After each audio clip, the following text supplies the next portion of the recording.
Yo, what is going on, everybody? Welcome to another episode of TTS Xbox Podcast, episode 13. What a week. Yesterday was Sony Showcase. We've seen people crying, capping, all kinds of shit was going on. But we're definitely going to be talking about it. Let me give a shout out to you know what? I can't say a special guest, the homie, I got to say. The one and only Pong Soul. What's going on, bro? Oh, brothers, it's been a long time coming to finally get on TTS. Man, I told you, like I said before, Sean, if I wasn't dead today, I was going to be on here. What a great day to get on here to talk a lot of news, a lot of games. But man, yeah, miss you guys. It's been a while since I've been on WBG as well, but glad to be here. You guys are hilarious, man. You guys, I always tune in on Friday mornings, even if I'm just lurking at work. But great show you guys got going on here, and I'm happy and excited to be here. We appreciate it, bro, man. You doing your thing as well. Can I just ask, Sean? Wait, are you going to continue to do this show though? Isn't Xbox supposedly selling off? Aren't they going to close up the shop, bro? Listen, after that show yesterday? Dude, it's over. We're dead, man. Passing a tweet, they were shutting down. Xbox is selling up. Pack your bags. You going home, you little bitches. I sent that tweet, bro. I know who he is. Yeah, bro, it's insane that, bro. I gotta give it, man. That's what I'm saying. There's some delusional fanboys out there on both sides. Let's keep it real, but mainly on the ponies. But fuck them, like I said, Punk. Fuck the ponies, like I said to you. Let me give you another shout out. Every time I'm driving my bus, a car goes past, a black car. It reminds me of this person. He's from Detroit, Michigan. What's going on there? You POS. What's up, man? What's happening? What's going on, player, man? Yesterday was fun. Yeah, WBG was fire on Monday as well. It's a shame my internet, cut out. Let's hope it doesn't happen today. Yeah. What an interesting week, bro. On Twitter, bro, it's been a lot of nice surprises and a lot of shit going on, bro, on Twitter as well, social media. Yeah, man. It's been an interesting week, man. We are Xbox fans over here, but at the same time, before I'm a Xbox fan, I'm a gamer first. And I have to admit, man, it's been a very cool week. A lot of games that was announced, and and I'm sure we're going to talk about it shortly. But yeah, man, I'm excited to talk about these things, man. So why don't you hurry up, Punk? Oh yeah, definitely, bro. Let's get into it, innit? Forget the rest of the panel. Jokes. My brother Hyperfang Gaming, aka Devon. What's going on, bro? Not much, man. I'm just ready to talk that shit. Fuck these ponies. $70 games. Tell them, Sean. Put your hand out. Look, they know what to do. We'll get into that, bro. We'll get into that, man. Let me give a shout out to the one and only from the jungle. The reason why my internet went dead yesterday, I've heard that the cables were stolen, so someone from the jungle could swing like Tarzan. AKA Johansson, what's going on, bro? I was supposed to be coming to a funeral today, but apparently we're still alive. What's going on? We ain't dead. Yeah, they said. Yeah, I really thought you were serious for a second there. Yeah. Oh man, I'm sorry to hear that, man. I'm about to say, man. I'm about to send my condolences. Oh, I'm sorry to hear that, bro. Yo, why you here, man? You're supposed to be in a funeral. No, man, I'm talking. You know what I'm talking about. But anyway, I need a big cup of coffee, bro. That's what I need right now, and less pony talk. But whatever, man. Let's do this. No, definitely. I'm glad you guys are here, man. Especially and no, I did not steal your fucking internet cable. Look, I heard we got video footage of you swinging around in the jungle with my internet cable. God damn, imagine that shit. Let me give a shout out to the chat, man. We got G-Wiz there, Stormzy, Saltwagon, Johansson's in there talking shit. You got the other boy, aka the pony, Chris Hart as well. Yes, Chris Hart, you're the only pony I'll give a shout out to. Remember that, or maybe another one or two. Stone King, what's going on, man? Who else we got? We got the Yellow Devil Cocktail. What's good? Who else is there? Sakata, Shanshu, Six Slayer, Ozzy. What's good, bro? Everything cool? Dark Marvel, aka Miss Marvel. Give a shout. Make sure you hit that like button, guys, because we're gonna be talking that shit. And we're gonna get straight into it. Fuck it. PlayStation Showcase yesterday. I'll go to you, Pong. We'll just talk about the overall show, the presentation, how they did this show. We'll talk about the games, what they're shown, but how did you like the format of the show?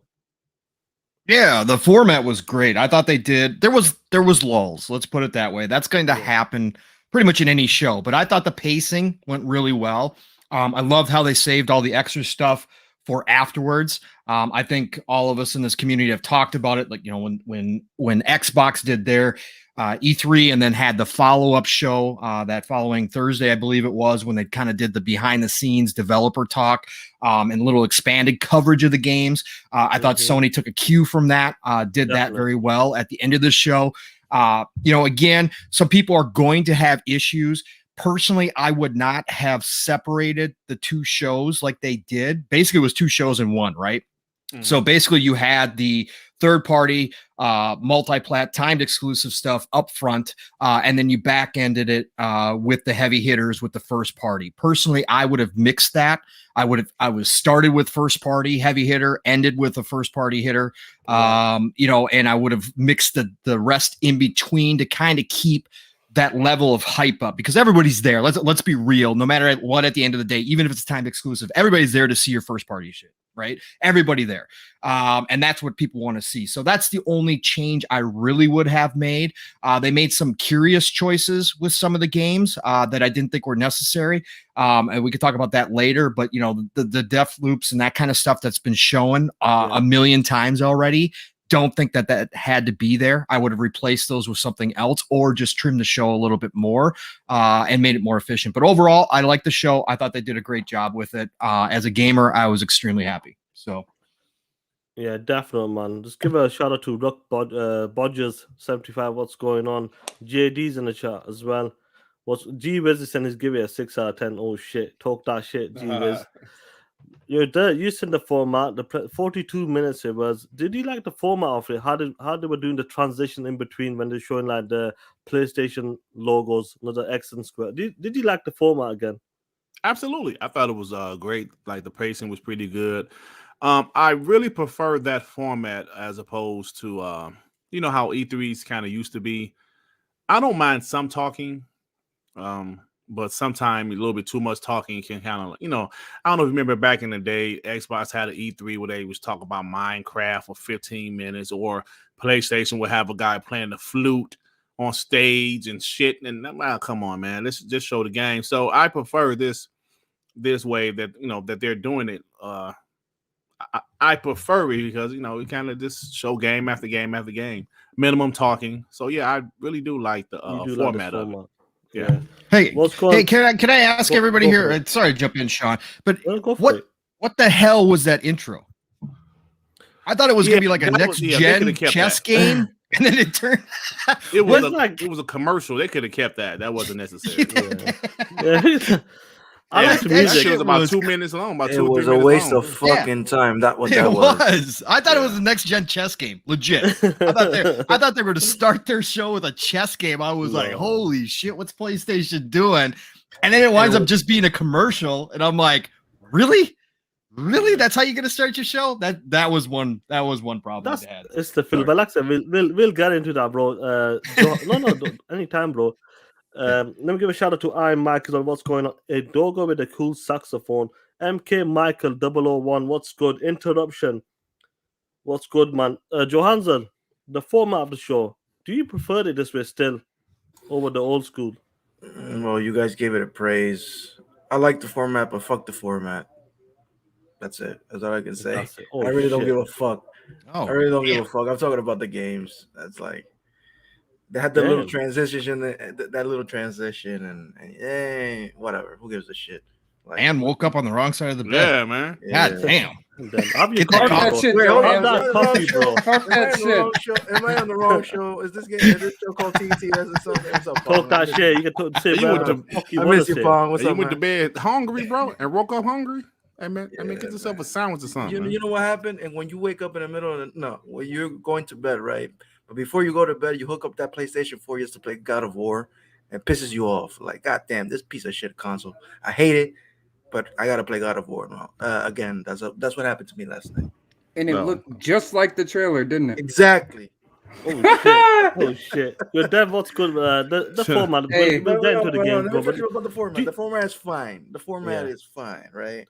But I got no problem with the no talking. I actually prefer that over talking. But at the same time, like Pong said, what the fuck was that in the beginning? Oh That's well, it. you know what? I'm a sucker for like good trailers and good music. I'll be honest with you. I like shit like that. Is That's that a my. good I'm trailer? Was that a good trailer? no, but it's the music that gets me in there. That's what you know. What I mean, Mm. that's what it is. You Sometimes like to fuck dance, the don't you? video. You like to move that booty, huh? Don't you? Oh, you know what I mean. Okay. Your dev man, the format. Do you prefer this or do you prefer the old school E3 style? I don't give a shit. I don't You don't care. give a shit. I Oh just want to see There shit. the you games. go. I don't care how you put it out there. Yes. Like no long Yes. intermediate fucking shit. Just show the games. I don't care. But it's a show, Devon. You gotta put on a show. Come on, Devon. It's spectacular. You know what I mean? When you go to the movies, they show the trailers, bro. There's a reason why they do shit like that. To get you pumped. That's a waste of time. I want to see the fucking movie I came Oh, to come see. on, man. Hold on. Wait a minute. Wait Pull a that minute. shit, dirt, fuck him up. I love the trailers, man. That's getting us ready for it. That's the roadmap of the future. I see trailers on everything. Bro. But it's I can go trailers to in my the movie YouTube theaters. and It's like in anticipation, like you're eating your popcorn. Ooh, I can't wait to see that movie. I can't wait to see that movie. Then after the trailers, you're there for the main event. But it's like a boxing match. You know, they have the main event, or even WWE, they have the main event. They got some shit before, you know, some shit you might not care about as much, but it's getting you hyped up for the main event. That's how trailers is. and then you watch the whole movie and forget about them trailers. You're a So damn lie. You don't forget about them trailers. Not if they're good trailers. Yeah, what's going on? C4 Skills, what's going on? Jay Rambert, what's going on, man? Everything good? Man, a lot of the guys are talking shit as well in here. I'm I can't surprised. believe Spawn TR is talking shit, man. You know, I'll give Spawn a shout out today because he's keeping it honest. But Spawn, what score did you give the Sony show before we get into it? I just want to see if you matching the ponies or some of the Xbox guys. It'll be interesting because this guy was talking shit, bro. We know Chris Hart's gonna give it a 10 out of 10, no matter Yeah, what. always. Always, anyway. JY, what's good? But anyway, let's get into it, guys. The games.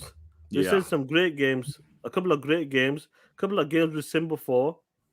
So, Pong, one of the games that started the show, which, Yeah. let's be honest, it surprised many of us. Even though I'm not the biggest fan of the Star Wars, I don't think I ever played that game as well. But that was a surprise because I remember when I used to watch podcasts back in the days, a lot of people were asking for this certain game, the Star Wars KOTOR and that.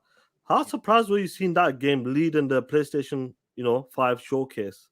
Extremely. Blown out of the water by it.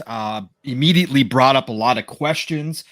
This game, KOTOR, is probably universally considered one of the best RPGs of all time. It would probably be in everybody's top 10 list, probably in most people's top 5 lists of all time. KOTOR defined a generation, but it defined that generation on Xbox. This was an OG Xbox, exclusive, and it's been synonymous with Xbox forever. So to see it pop up, see the remake pop up at a Sony show, and to find out that this was actually funded by and going to be published by Sony, again, a lot of questions pop up to how in the hell this happened. And for me, and again, I go back, I'm an old guy who's played for decades and decades. KOTOR is one of my favorite all-time games. So this right here was huge. I think that at the end of the day, depending on the time frame of the exclusivity, depending on if Sony does their usual money hatting and keeps this exclusive for as long as possible, this definitely could sway some people that might be on the fence, with PlayStation for sure. It has that type of draw. Again, not for everybody, because there's a whole generation of people couple generations of people who never played this game. But I think for anybody old school, anybody who remembers KOTOR, who played it, has fond memories of it, will want to go back to it. This is a game that put BioWare on the map. BioWare was an unknown until this game came out. And Aspire, who is doing this remake, a lot of people don't know. They have like 50 devs from the original BioWare team. So they've got a lot of the old school guys and gals who worked on this originally. Now, we don't know how this is going to turn out. I have my reservations about this because they've talked about when we first started hearing rumors of this happening, there was talk they were going to change like the original kind of, it's a stop you can stop the action and you can kind of strategize, right? So it's live action RPG in a way, but you also it's turn based in a way because you can stop and do your thing, well, however you want to, what actions you want to complete. So for me, if they change the original style, that's going to maybe be a problem. I have to see how they do it.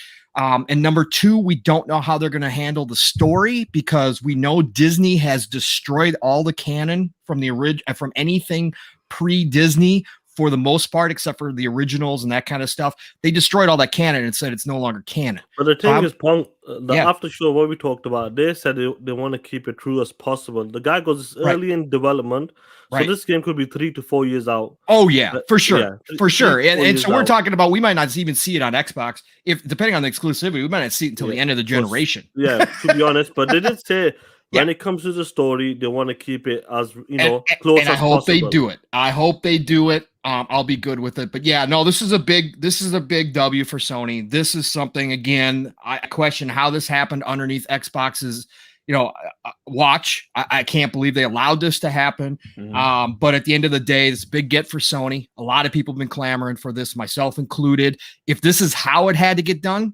as we know in this game industry, there's a lot of IPs out there that are left for dead for a long time or forever. And it takes a company to step up to say, hey, does somebody want to make this? And if this is what it took to get this done, then so be it. At the end of the day, we're better off for it having a KOTOR, no matter where it is, a remake. So I'm happy for it, but it was a big win. So it was a big hit. Definitely, yeah. I think a lot of people, I can see the ponies are fighting against each other in the chat.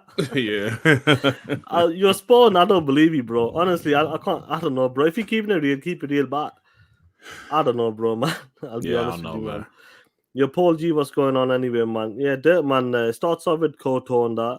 Then he went to Project, I think it was Project Eve, I believe. Yeah. That game looks pretty decent, in my opinion. It does look pretty decent. It looks, it's a multiplayer. It reminds you of what, like Bayonetta. Any platinum game title. That's what it reminded me of. But I like some of their games, so it definitely has that Japanese action game feel to it. Like a platinum games title, like I said. But it looked pretty good, and I'm glad to know that it's a multiplayer. So that's pretty cool. It wasn't like any other games that you've seen, like. We'll get to the big hitters at the end, but like the in between, were you impressed by any other game, or were you surprised, or say, "What the hell is this game doing here again?" Well, it was a little bit of both. Forspoken really looks great, and it comes out. It said spring 2022, so I will probably have my PS5 before that game hits because that's really the first game. Because I'm not a big Horizon Zero Dawn fan. Right. I will try the new one out, but Forspoken kind of really caught my attention. Some of the other games, I was surprised to see Deathloop there again after they had a dedicated state of play to Deathloop. So I was kind of surprised to see that there. But like you said, the first 30 minutes, KOTOR is a huge deal. I get it. I never played the game. Me personally, I agree with what Pawn said. I don't know how Xbox can let this happen, but at the same time, me personally, I don't really care because I'm not really into the game or into Star Wars, period. But that is a good question, Pong. How did Xbox let this happen, knowing it was an original Xbox exclusive back in the day? But yeah, that's really about it. Forspoken caught my attention. Like besides, the last 7-8 minutes, Ghostwire Tokyo caught my attention too, and that's strictly because I'm Xbox and their first party. Shit, bro. Did you guys hear who's writing Forspoken? Did you hear? Amy Henning and Gary Whitta, who did Rogue One. I think it's gonna be good, man. It could be really good. And it's been a 2-year time exclusive. Let me say, I'm going to say something right quick. Yep. Sony is very aggressive with their time exclusivities this generation. And from a business standpoint, I get it. But that's also why I want Xbox to continue to be aggressive with their exclusives. But there's the exclusives. If any other studio they get or another publisher, exclusives, because PlayStation ain't playing games.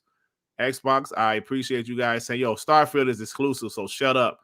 And man, I get it. But 2 years is like, wow, that's a long time. So I want to play that game, and I'm going to have to get a PS5 to play Forspoken. But that's the game that really caught my attention, Sean.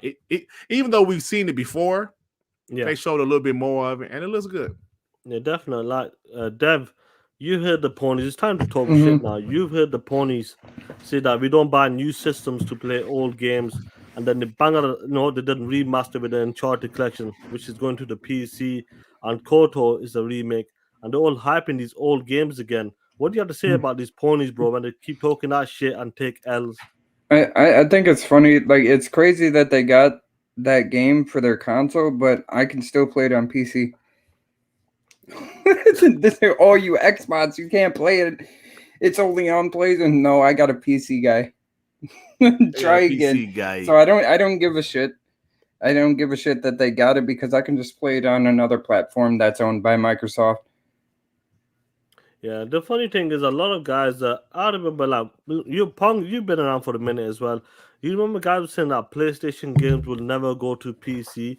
Of course. PlayStation is the premium product. Of course. Stick to the traditional. Yeah. But there's a guy, what happened there? They showed Uncharted. And we kind of heard rumblings about this. There was kind of leaks leading up to the show about the Uncharted collection. Or like I said, this was the legacy titles that will be making its way to the PC. What do you think, bro? What do you have to say about that to the ponies? Like, these companies are there to make money. Money's Correct. on the table. They're gonna try to they're just gonna try to get it. But these guys are in denial. So what do you have to say about that, bro? Look, again, anybody out there, I don't care on either side. If you can't take a step back from your favorite hardware, from your favorite system, and you can't look at the industry from a business standpoint and honestly, assess things, okay, you're either intellectually dishonest or you're willfully ignorant, okay? And that's where these people fall into. The clowns out there that don't think that both of these companies, all these companies in this industry are here because it's money at the end of the day. If there was no money here, we wouldn't be playing video games right now, right? So at the end of the day, they're going to do what's best for them. It doesn't devalue. It actually increases the value of whatever you said platform is going more, expanding out and allowing their games to be played elsewhere. And I don't care what you want to talk about. If you want to have this little hype group of individuals who think that it's prestigious because your games can only be played on one system, that's a you problem. That's all it is. And at the end of the day, if you're going to base your whole fandom on that, good luck. You're going to be sorely disappointed. By the end of this generation, Sony will be putting almost their entire catalog on PC. And that's almost a guarantee. There's no way they're going to sit back, watch the money that Xbox is raking in and not go, we need to do that as well, especially with a corporation like Sony who relies so heavily on PlayStation for most of their money at this point, outside of their insurance company over there. Again, they're going to do what's necessary. That's why Jim Ryan is where he is right now. He is a numbers guy. He is a business guy, and he's going to do whatever it takes to make that bottom line look as green as possible. And that includes putting games over on PC. So get out of your shell, stop being a clown, take off the makeup, and realize that this is business. This is business at the end of the day. Shit. And you're going to see your games head to other platforms, one of them being PC. So guess what? That's all it is. Yeah, bro. Hey, go for it, dude. Like he said, just as clear as day, it's business, guys. Yes, we all have our favorites. We want our favorite platform to do this. We want our favorite platform to do what we think they should do. But at the end of the day, they're a business. Like Pong said, man, like back in 2016, remember when Xbox announced, Play Anywhere, all Xbox first-party titles are going to PC day and buy day. one copy. Buy one copy, you get another one. Then, so remember at that time, some former Xbox guys turned ponies were like, this is bullshit. This is bullshit. Now, who cares? Even back then, I didn't care. Because I'm going to play it the way I like to play. As long as it's still available to me on console, I don't give a shit what PC guys do. Trust me, PlayStation guys, you will get over it. You will get over it because guess what? You're still going to have your PS5 and you're still going to buy the games there. Yes, PC guys can be assholes sometimes. Yes, they can. Yeah. But you know, Definitely. Tell him dirt. PC ain't a fucking console. End of the story. Who gives a fuck about Who PC? gives a Let's be shit? I honest, just but don't care about PC at all, man. yeah, like I could have bought me a gaming PC. I said, no, I'm just going to give me a regular PC so I can, you know, do my podcast and have no issues. I don't care, but I'm a console gamer. That's what I am. So I don't give a shit about PC. And I don't own Microsoft. I'm not even an employee there. So if they decide to put their games on PC as well as console, okay, cool. What do I give a shit? I don't care. You don't have any problem cashing those checks from Xbox, though, Dirk. Come on, shit. man. Listen, I see a couple of people like Spawn. I can't believe even saying his name. I don't know what's happened. This last week we were talking shit about this guy, but a lot of people said, "Have you seen the JTech clip?" I'm not sure if you seen it, Pong, and just Spawn. I'll show you to you because you want to know what's going on. And it is funny though, because I think your boy Through Witty is there as well. I think he's in the panel. Yeah. So he's the clip of. Yeah, I saw this clip. Yeah. Even get it through, bro. Okay, now they about to show PlayStation first party. Oh, now first party favorites. It's Uncharted 4. Hold on, calm down. Ready, calm down. Uncharted 4, Lost Legacy. Oh my fucking! Please don't say it's going to PC. Please don't say it's going to PC, nigga. If they say go to PC, See the hurt in his voice. It's for PS5 and PC. Give Ryan Lost Touch, bro. That nigga is dumb as fuck. Why are they surprised at this point, man? They need to fire that motherfucker, bro. Hey, Sean, let me ask you, bro. Why are they still surprised at this point? Sony literally bought a studio that expertise is porting console games to PC. Why are they still surprised by this? I'll tell you why. These guys don't understand. We'll talk about the flip floppers. I'm gonna bring up something. You guys didn't believe us. You motherfucker ponies didn't believe us that this guy was a curse. Everything he says, opposite happens. I'm gonna show you who this guy is because when Sony bought that Nexus PC important, he said that these guys bought a studio and Xbox are running with it, that they're gonna make PC ports. And let me show you who he is, man. This guy, man, I can't hit that like button because this guy just keeps doing it. I don't know how he does it, bro. Do you know how he does it, bro? No, he's at 10-0. Unbelievable, man. This guy here, look what he had to say. Sony announces a new studio acquisition. Xbox fanboys reaction. PC ports incoming. Couple of weeks. When did they buy this Nexus? About 6 weeks ago? Yeah, something like that. Bro, that's all I gotta say, man. This guy he just keeps. You know what it is, Sean? Like when I don't tweet a lot, right? I would tweet occasionally. I'll tweet when I have something to say, but I always make sure before I tweet some fanboy shit, I do my research.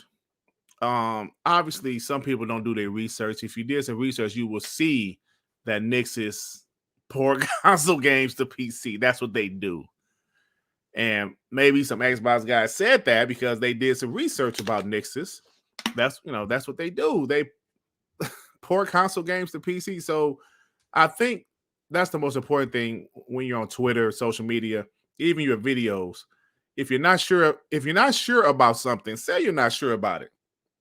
If it's something that is your opinion, say it's your opinion. But do not go out there act like your opinion is a fact. 100%. Because these people, these fanboys will call your ass out. If I say something on my video that I'm not sure about, like I said, I will say, I think, or I'm not sure, but don't go out there. Yo, y'all fanboy stupid. They're not going to do PC games. Okay, buddy. All right. I'm just saying. Yeah, bro. Listen, Johansson, are you there, bro? Yes, sir. So we know back in 2016, 2015, when Phil mentioned about buy one copy, games going to PC. But Sony did this on their showcase. This is their big show of the year, the biggest one they're doing. They showed Uncharted, the Legacy Collection, going to PC. Even though it's a remaster for the PS5, they probably sell that bitch for $70. It's going to PC as well. Does that say something that they're doing this not by a tweet or a blog post, but on the big show where millions of people are watching it? What does that say, bro?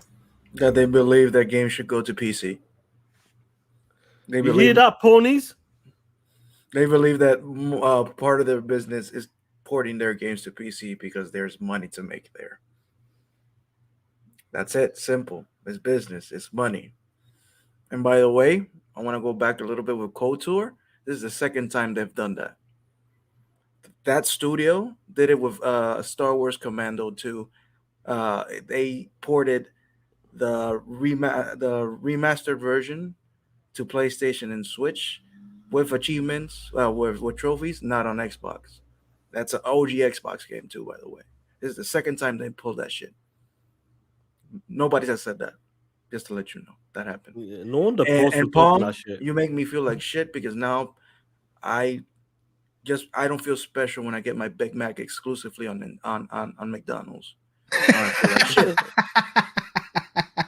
Sorry, man. I don't feel special no more.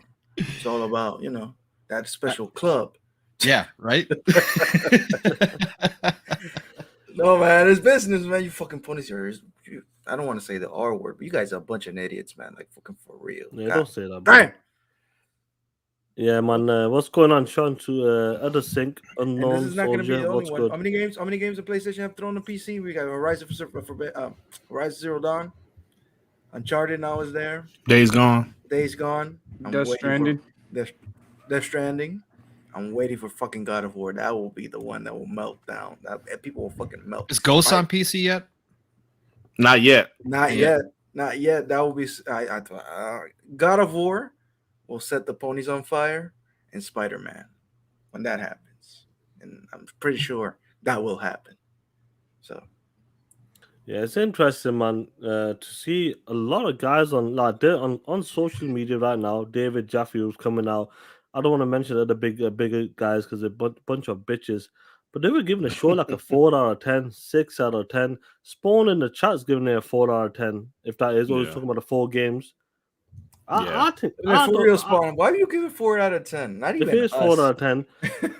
Would you agree that shows that's not a 4 out of 10 in my absolutely opinion. not. Absolutely not. I thought, honestly, I thought it was a pretty decent show. The first 35 minutes was kind of with the exception of KOTOR, nothing else was a surprise. And like we've seen in-depth gameplay of Deathloop. We've seen some gameplay of Tokyo Forspoken. So the first 30 minutes was but the last 8 minutes was, man, even though it was mostly CGI trailers with the exception of God of War.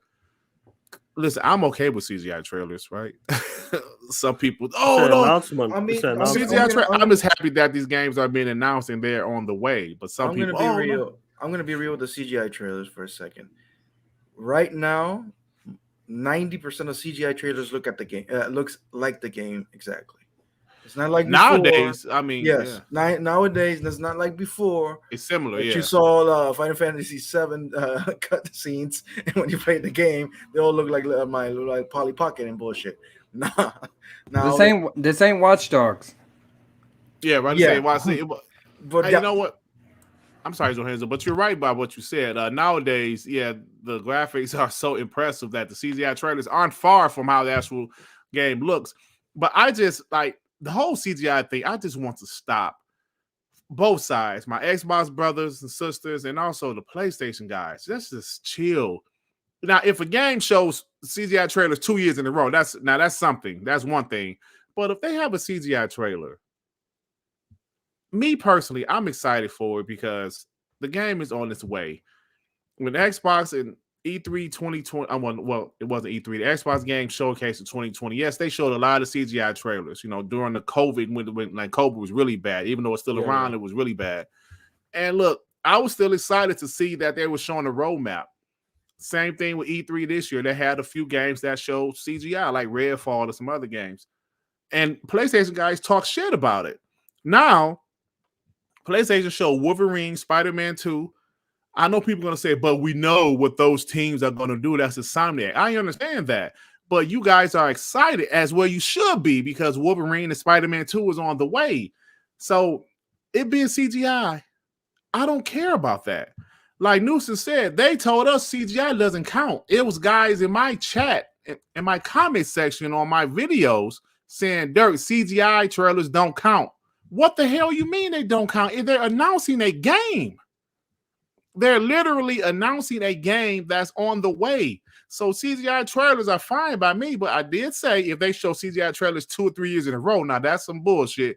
But if they're going to introduce a game, here's a CGI trailer, but put this game on your list for 2023 as an upcoming PlayStation or Xbox game. There's nothing wrong with CGI trailers, in my opinion. So we need to stop running with that. Hey, Dirt, what would you prefer?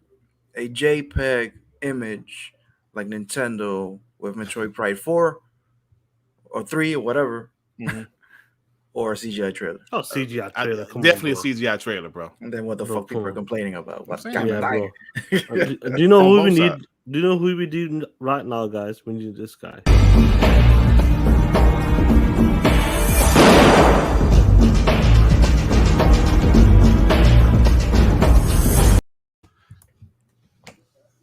Oh shit! Oh shit! Is that IO Interactive's new game? Hey Shan, you want me to read this shit, Shan? Go for it, my brother. Oh man, shit! Good morning, everybody. Pong, so you a cool ass brother. This is Deathloop guy. My game come out next week, but guess what?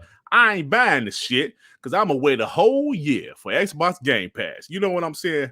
It's a whole different boogie with my bank account. Hey, Rodimus with the I'm sorry, he ain't getting no money. Damn shit. Shan, why your channel ain't monetized yet, you POS? A Rodimus said it's a 4 out of 10 because of this, remasters, third-party IPs, multiplats, and CGI trailers of first party coming in 2023 or later. But the pacing was great, but no new games out of the Stan Sony template. Hell no. Hey, Rodimus, you are talking my shit. But let me tell you something, brother. I don't want us to run with the length of the time that the game is out.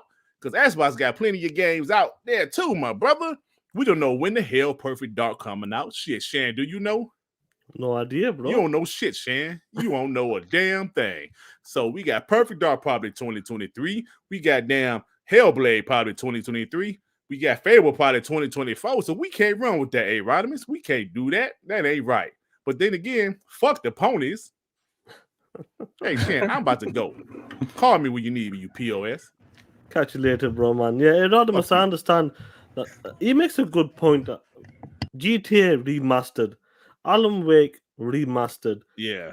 You know, was it Uncharted remastered as well?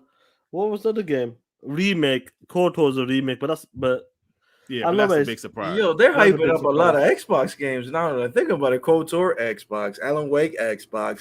Deathloop, Xbox. The Ghostwire, Xbox. God damn. Interesting. That is it. No, that makes sense now, man. There was a like I said, the first 32 minutes of the show, it was weak, in my opinion. It wasn't that strong. But the last 8 to 10 minutes, it finished off strong. Verge Brizzle, what's going on, bro? Hope you well, man. Lewis L as well. Like, Pong will go to the big hitters, man. One of the surprise, well, we kind of heard a couple of hours before in one of the chats that there's a Marvel game coming out, and it's possibly a Wolverine game. Were you surprised to see that game? Insomniac again. They dropped Spider-Man Miles Morales 9 months ago. A couple of months ago was Ratchet and Clank. Now they just announced, Wolverine's coming in a few years.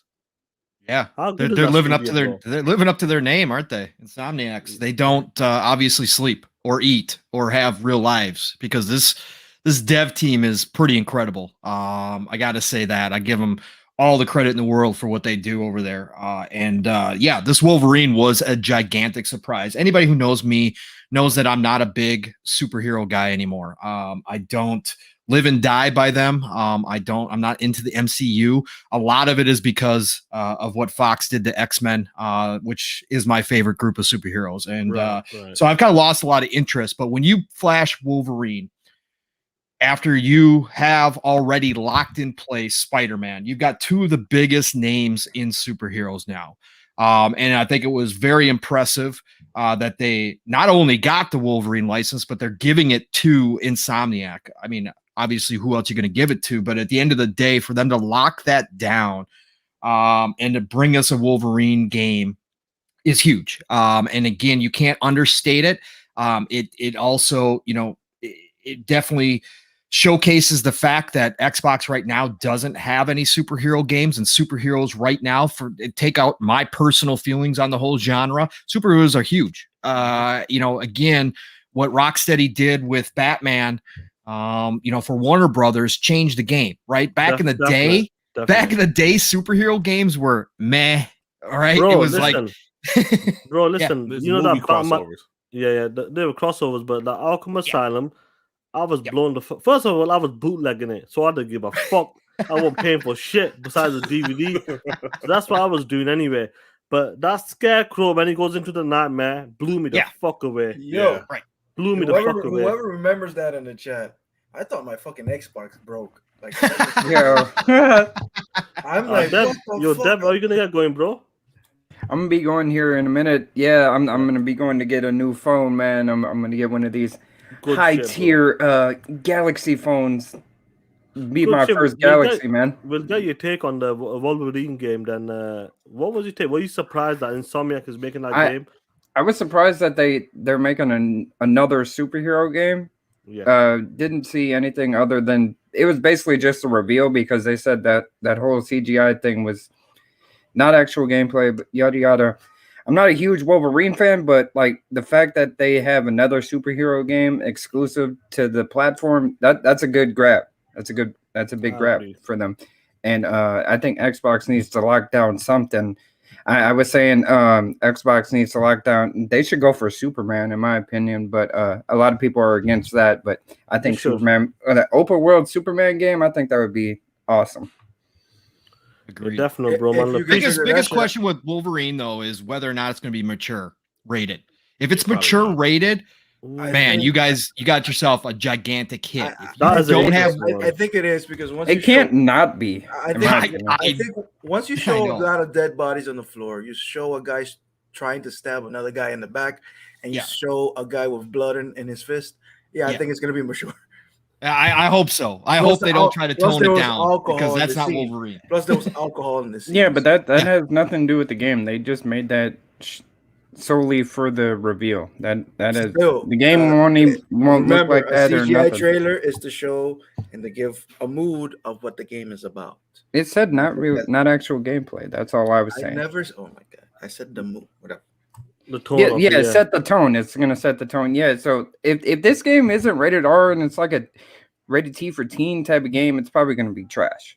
Like I mentioned this in the DMs earlier. Like the only game that Wolverine is in that I actually enjoyed was Ultimate Alliance.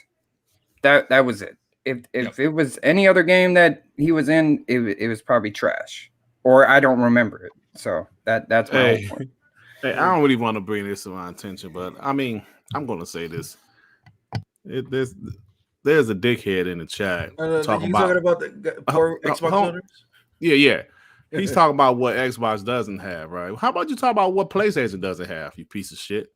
How about we can run down the same list, right? We can say, no Starfield, no Halo, no Fable, no Hellblade. I mean, we can run our list too, right? I mean, I'm just saying. No Perfect Dark. No Fallout.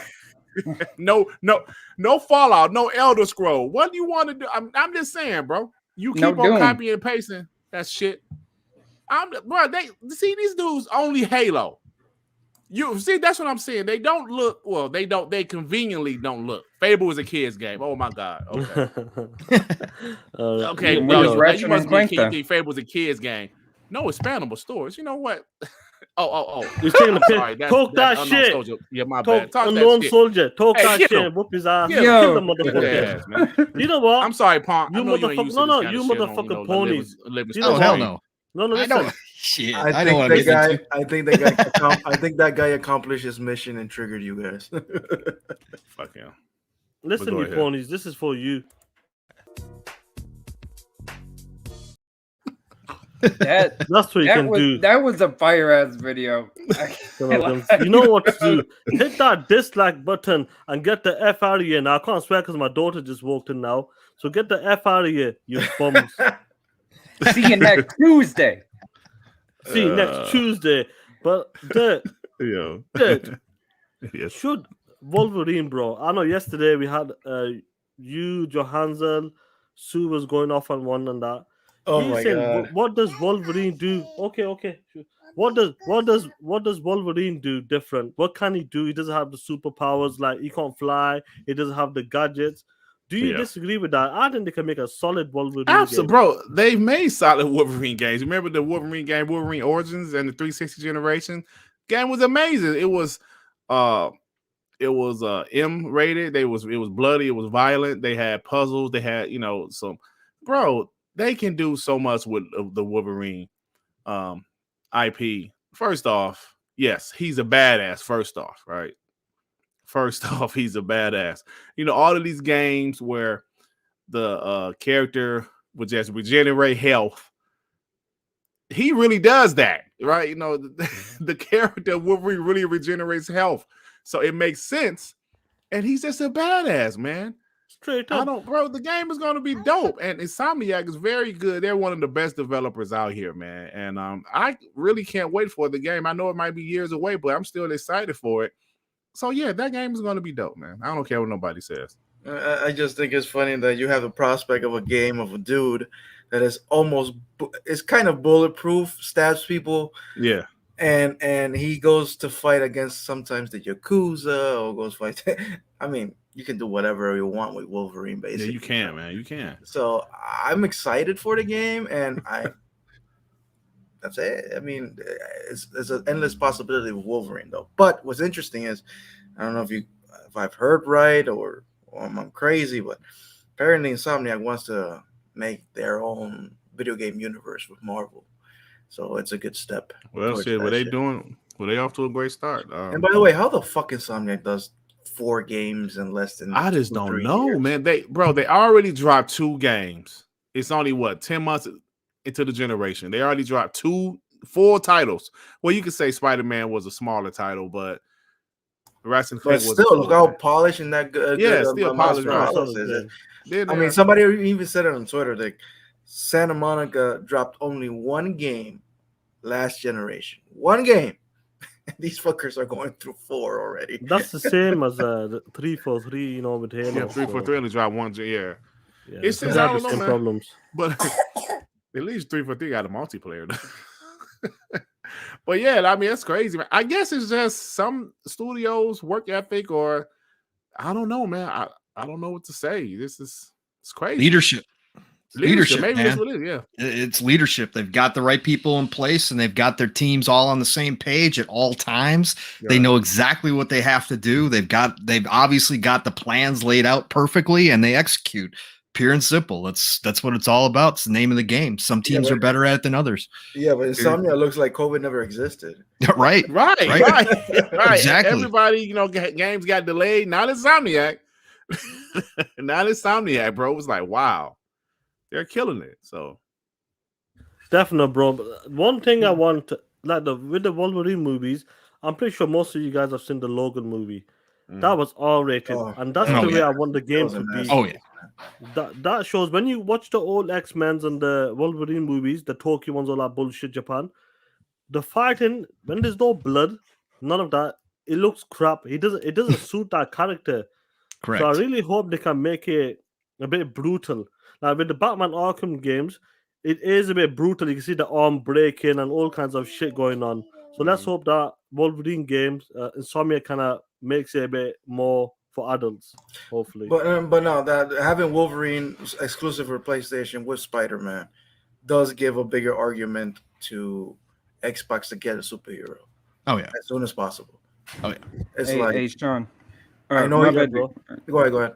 I was just gonna say to have a good one and whatnot, but I'm about to get up out of here, man. So I appreciate I'll be listening now. You POS. Piece of shit. Oh. All right, guys. Take care, bro. We'll catch up soon, bro. All right, Dad. Yeah, have a good rest of the show, bro. All right, Pong, man. Yeah, we gotta play some Halo, man. Yeah, we do. We gotta do something, man, for sure. Talk to y'all later, brother. Get it done. All right, man. No, definitely. Look, what they're trying to do with the universe, if that is true, that is solid, man. And I really hope that, as a guy who likes the hero movies, I hope they can do it. I hope Microsoft can get something like that as well. If it's DC or something from Marvel or Disney, whatever they can get, I wouldn't mind. I would love a Blade game, a Superman game. We've had the Batman games. Don't get me wrong, I would love another Batman game. I know Gotham Knights and Suicide Squad's coming out, but them are kind of they're different games. I really hope that Microsoft later down the line, even though look they did incredible, 23 studios they're bringing the games, but I think that one department with that superhero, I would love Microsoft to discover that area. I really hope they can do it. Would you agree with that, Pong? With what? Microsoft trying to get into Oh the yeah. superhero game. No, I was just thinking about where I was gonna go with it. It was funny. Sorry, I'm old, so I have brain fart. No, it's all good, bro.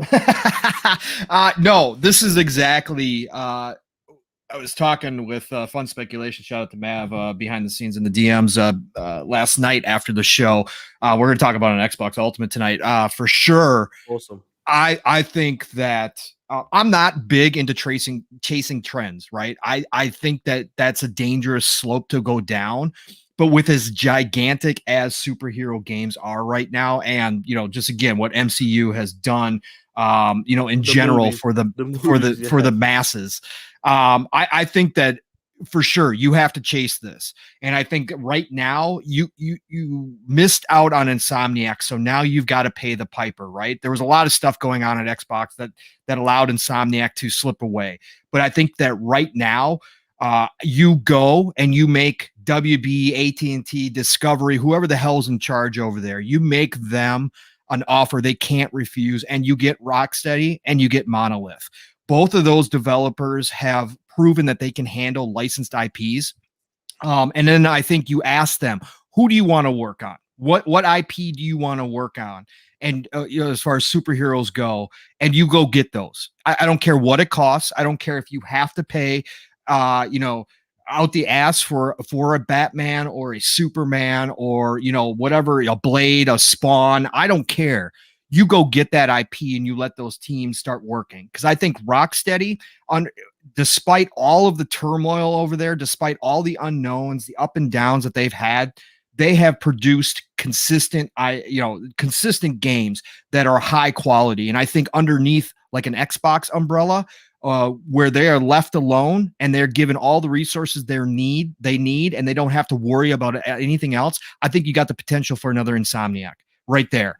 And I think that's what you go do. I think you do chase this trend. This is going to be one of the one and only trends I ever say that you have to go do. But I think you do. And I think that you go get it and you fill that hole immediately. And then, you just see what comes out of it. But I think for sure I really think Microsoft is paying attention to this because yeah, when Spider-Man came out, a lot of us came out and said, we need a counter to this. We need our Batman or whatever. And then Sony comes with a second game and it's Wolverine. You can't let that fly no more. You can't. No. You can't. No. So, and obviously this is something they're going to continue to do, right, Phantom? This is something that they're going to continue to. They're obviously doing it. If you watch that Wolverine trailer, and I'm sure you guys all saw the post, there's a license plate in the background that has Hulk on it. Okay, so they're going for it. If Insomniac's plan is becoming the home of the MCU and they want to do this, Sony's going to make that happen because it's a guaranteed hit every single time. So they're going to do this. So as they lock down more and more characters, again, they've already got two of the biggest names in the game right now. You can't let that continue, or you have to go get your own. And what do? If it's not Marvel, then you have to turn to DC and you have to lock down Batman. You have to do a Superman, something big like that. You have to start locking down. You have to think outside the box and you have to get ahead of this curve, because otherwise you're going to be left in the dust and it is going to be a gaping, wide open gaping hole.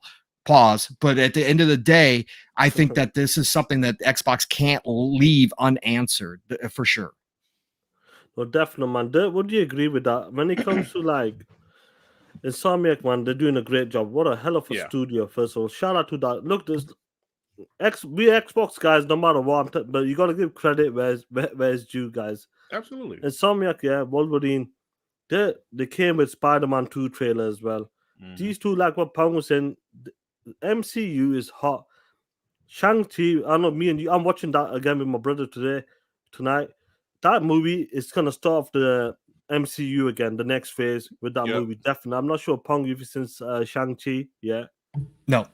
Great movie. You need to watch it, guys. You guys in the chat as well.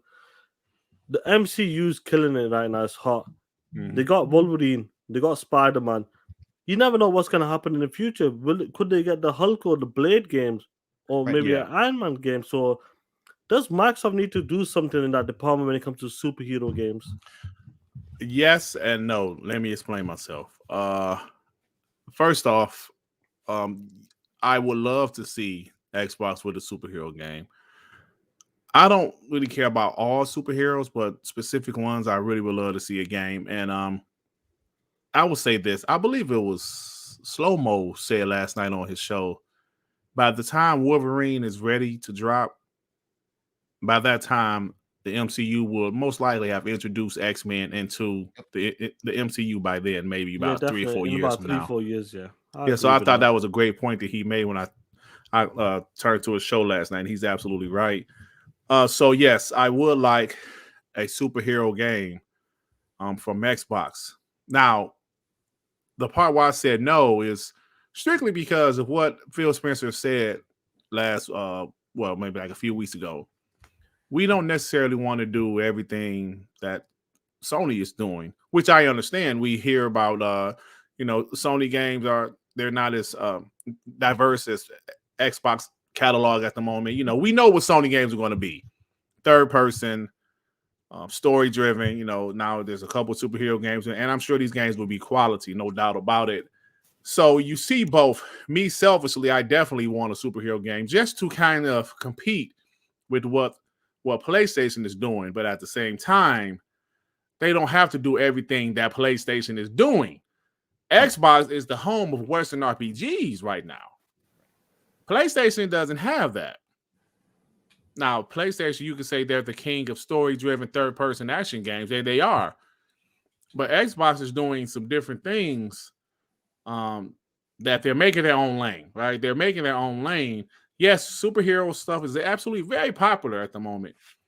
But there was a guy on Twitter, I can't remember his name. Sorry, I can't remember his name. But he said, it seems like sometimes Xbox folks are just like ungrateful, right? We wanted Xbox to have games. And yes, they, like last generation, they didn't have a lot of games, especially the last few years. And then they invested Ninja Theory, Playground Games, the Initiative. Then we got, Double Fine, Undead Labs, all of these Obsidian, all of these great studios. And then they acquired ZeniMax. So it's like, yo, they're making moves for us. But then we still got guys, Xbox, y'all need to compete. I understand we want to compete in the superhero genre. And like I said, I do want them to do a superhero game. I really do. But if they don't, we can't, in my opinion, we can't say, look, guys, Xbox, you're done. You don't have a DC game exclusive. You don't have, bro, they're making their own lane. So I think we really need to sit back and think about that and look at what they're doing. If they get a superhero IP to be exclusive, great. If they don't, well, I want them to, but at the same time, okay, fine. Do what you guys are doing. That's just how I feel about it. Yeah, no, you make good points. Your Pong, do you want to say something? No, I was just going to say I agree with Dirt. Yeah. That's why I said I don't generally agree with chasing trends, right? Because you can't force a square peg in a round hole, no matter how hard you try. And you've got to have the right team do it. You can't just go, buy Superman and then slap it on Coalition and say, here you go, you got to make a Superman game for us, right? That's not what I want. I don't want that at all. I just think that they have the opportunity. There are opportunities for them if they want to spend the money to go and invest in a dev team that can do it the right way and fill that need if they think it's a need. Again, I look at it from a business standpoint and a Game Pass standpoint. You've got to have that diversity of content, and there's no question that Xbox has the best diversity of content right now. And honestly, do they absolutely 100% need a superhero? No, they don't need it. I agree with Dirt there. They're doing their own thing. I just think that if they look at their catalog and say, hey, we want to make sure that we have an offering or a couple different offerings of superhero games in Game Pass, because we think that's going to make it more valuable and bring more people in, that's when I think you have to go do it from that standpoint. But otherwise, no, I agree with Dirt. You don't force it just because. I don't think you have to do that. Hey, Pong, Sean, let me say this right quick before you go. Pong just said something. So say they had a rights to Batman IP, like you just said, like Superman IP. Yeah. They say, yo, Coalition, do this for me. Now, we heard that Xbox is giving these studios carte blanche to do what they want to do. They're giving these studios the right, yo, what games do you want to do? We're going to support you guys. We have the resources that you guys need. Do whatever you want to do. Well, if you tell Obsidian, yo, make a Flash game. We don't want to do a Flash game, Phil or Matt Booty. We don't want to do that game. Now, there's some turmoil there, right? So I know for a fact, because they said it, Ninja Theory said they didn't really want to sell, but Xbox, their pitch was like, yo, listen, we just want to support you guys. Do whatever you want to do.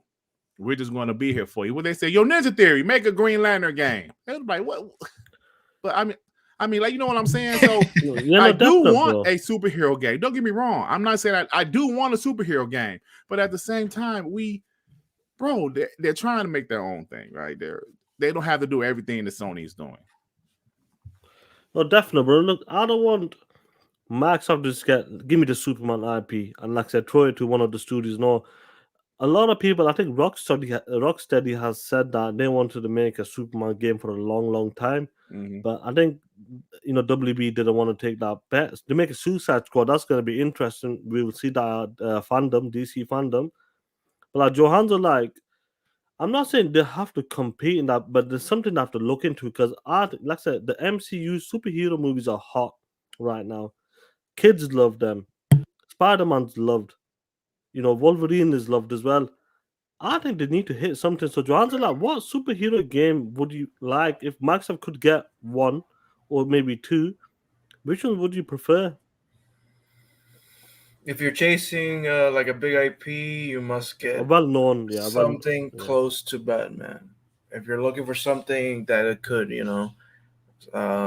surprise people and make something that people like, they know the IP, but nothing has been done with that IP in terms of video games, I think Spawn would be an interesting take. But I don't think you should make any studio do whatever you want. Like, I want you to make this game. Nah, you acquire a studio that does that kind of things. Like, if you're going to get a Superman, Batman, or whoever, you get the studio who actually makes those games. That's what I think. But at the same time, I agree with Dirt in his point. Yeah, he did a great point. But when you think about it, look, Xbox fans already missed on 2 games. Spider-Man, if you don't have a PlayStation, though. You missed Spider-Man Miles Morales, and on the Switch side, you missed Marvel Ultimate Alliance. But you did get to play the fucking trashy Avengers game. So think about that. You're like, shit. And think about this, though. What if you're a PlayStation gamer, right? You prefer PlayStation, but in your mind, you love first-person shooters with multiplayer. What if that's what you really like? I don't know no PlayStation fan that loves that. Okay, hear me out. This is a hypothetical, right? Go for hypothetical. It. Now, if that person loves a first-person RPG type game or whatever Xbox is specializing in right now, what do you tell that person? Get an Xbox. Okay, so why don't you tell them ask Sony for a first-person RPG? Because I want Xbox to do better. Well, if they say I want Sony to be more diverse, Sony can go fuck himself. Come on, man. No, man. That's what I want to do. You got to explain it to me, brother.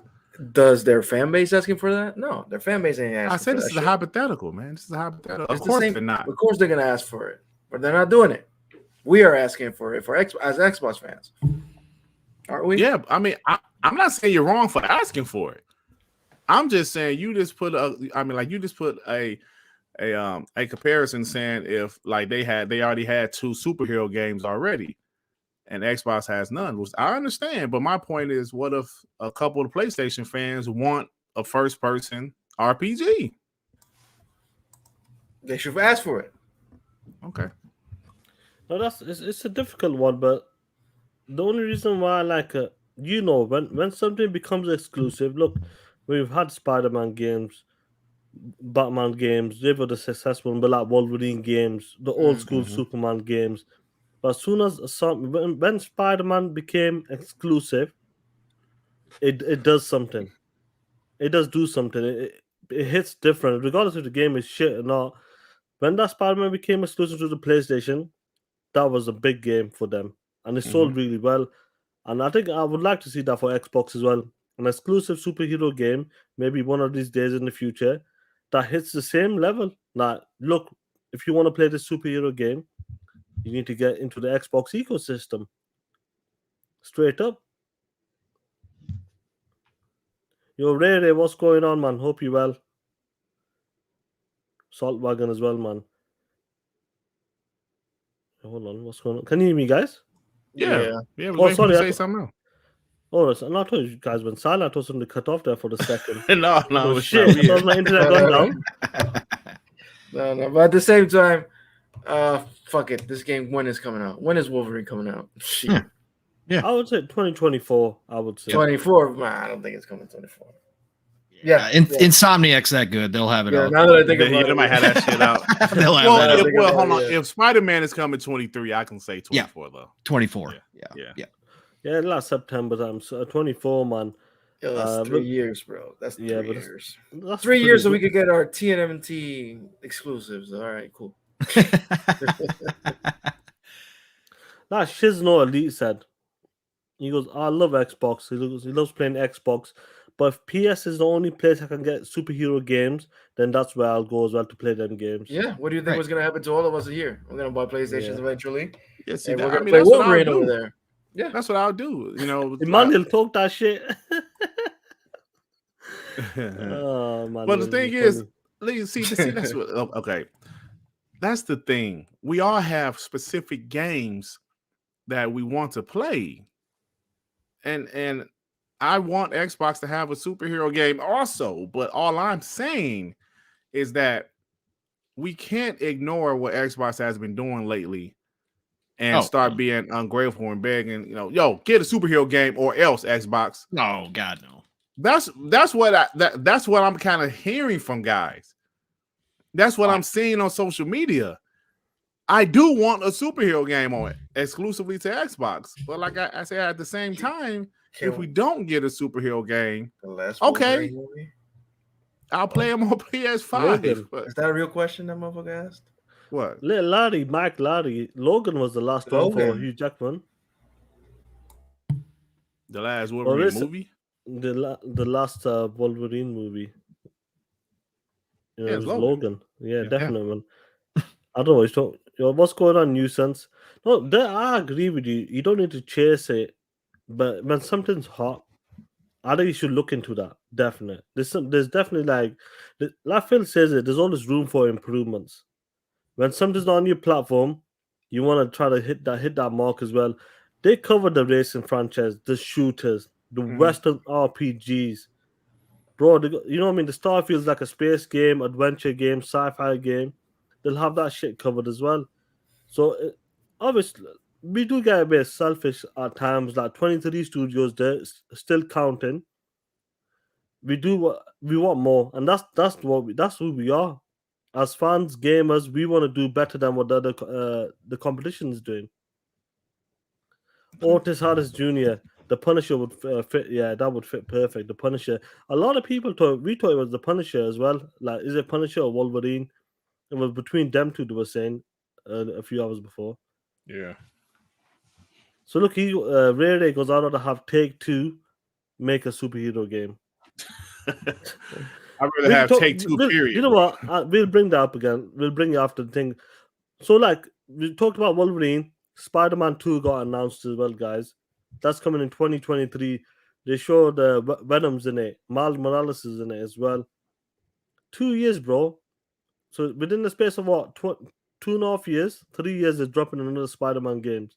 That reminds me of the OG the 360 generation when you got our 3 Gears of Wars, 4 Uncharted games, Mass Effect games, and all that. So that's impressive that they're dropping Spider-Man 2. Yeah, already. especially in this generation where games take longer to develop. That's pretty damn impressive. But I know they already have the assets, they have the foundation ready for Spider-Man games. They have to just change the storyline, add a couple extra moves here and there, update the graphics, but that's still impressive, man. It's still pretty impressive. How many people works at the Sunday? 200 and I think 200 plus it was. It's 200 plus, but still, that's pretty impressive, man. Some of the things they're doing. Yeah, Mike Lowry, Sony owns the Venom. Like they own Spider-Man, the movie rights. Yeah. Yeah, Pong, so what about you, bro? Spider-Man 2's coming out. They showed a nice CGI trailer. But 2023, I believe that day because they got the assets already. Yeah. So 2023, bro, they're dropping like 3 games in the space of 3 years. Like I said, they're one of the best studios going right now. I mean, I give them all the credit in the world that they got it going on, especially, again, it makes sense if this is still going to be cross-gen too, right? Because Sony said that they were going to support for the next, Jim came out and said 3-4 years. So if they are planning on, especially if this chip shortage continues, and they can't get that base of PS5s that they want, especially with like the superhero games that they know still sell well on PS4. So then you're talking about you really don't have to update as much, right? You use those old assets. The engine can continue to be improved, obviously, but it doesn't have to be just a next gen only. Current gen. I'm trying to stop myself from saying next gen anymore. Current gen with the PS5, right? So they can do what they've done. And again, that team has obviously a great leadership. They've got great plans, and they've worked together long enough on enough big projects that they know how to get this done. And so I think that's the cool part. I think the biggest thing with Spider-Man 2 for me is I wasn't the biggest Spider-Man fan. I thought it was a good game. I'm not going to take anything away from it. Again, for me, superhero games are take them or leave them. But I think what would be awesome, and some people were starting to ask yesterday, is when they showed Miles, and I know they already came out and said it's going to be a single player experience, are they going to give you the option of drop-in co-op? If they give you the option of drop-in co-op, that's going to be huge. I think that could bring that game to another level. Being able to play, have your buddy jump in as Miles, while you play Peter, or vice versa, whatever the case may be. I think that would bring a whole new level to that experience overall, and I think that probably is something they might be looking into. Yeah, definitely, man. G-Wiz goes, he wants a 2-pack exclusive. He's funny, man. A 2-pack exclusive? He's probably talking about God. the goodies I do. Mark Lang, why not? Indiana Jones, Indiana Jones, lock it in, make it a time exclusive if you have to. Straight up, man. Yeah. What about no you, doubt. John? And I was just gonna say, funny that you brought up Tupac. I mean, nobody talked about it, but didn't Sony show like a Radiohead exclusive yesterday? The band Radiohead. I don't know if you got any fans in here. I'm a fan of Radiohead, so they showed some weird thing with Radiohead yesterday. I don't know what it is. But whatever. Oh, did they? Yeah, I must they have did. missed that. Yeah. It was like a short little 15-second deal. But they had radio. I knew the music right away when it kicked on. I was like, oh my God, what's this? And then it was like some partnership with Radiohead. They're going to do something. I don't know if it's going to be a concert or what, but that was thrown in the middle of it. No. Yeah, definitely, man. Joe, are you there, bro? Yes, sir. Spider-Man 2. Did you play the first one? Yes, sir. Did you enjoy the first one? Yes, sir. Are you looking forward to Spider-Man 2? Yes, sir. Who gives a shit then? Yeah. Go on, bro. Spider-Man 2. Look, I'm going to tell you this, though. Insomniac and Sony are playing genius move, man. They're playing with the marketing with the movie right now. Right now, the movie is hot. Spider-Man movie is hot right now. This year as well, bro. This year is coming out. So, and they know the timing of everything. So, in that part, I give points to Sony. That's it. Yeah, Shizno, you're right, bro. Do you know what? The times have changed, bro. And after all that Tomb Raider backlash, he doesn't think that Xbox will ever make a big IP. They don't want own exclusive. I don't know. I'm not sure, man. It's Radiohead exclusive. I don't know. Pong, whereabouts was that? Pong? Yeah, I'm still trying to figure it out. What was radio? Oh man, it was like the red, the red floor or something. It was like a you see, like there was like the red. I believe. Oh right.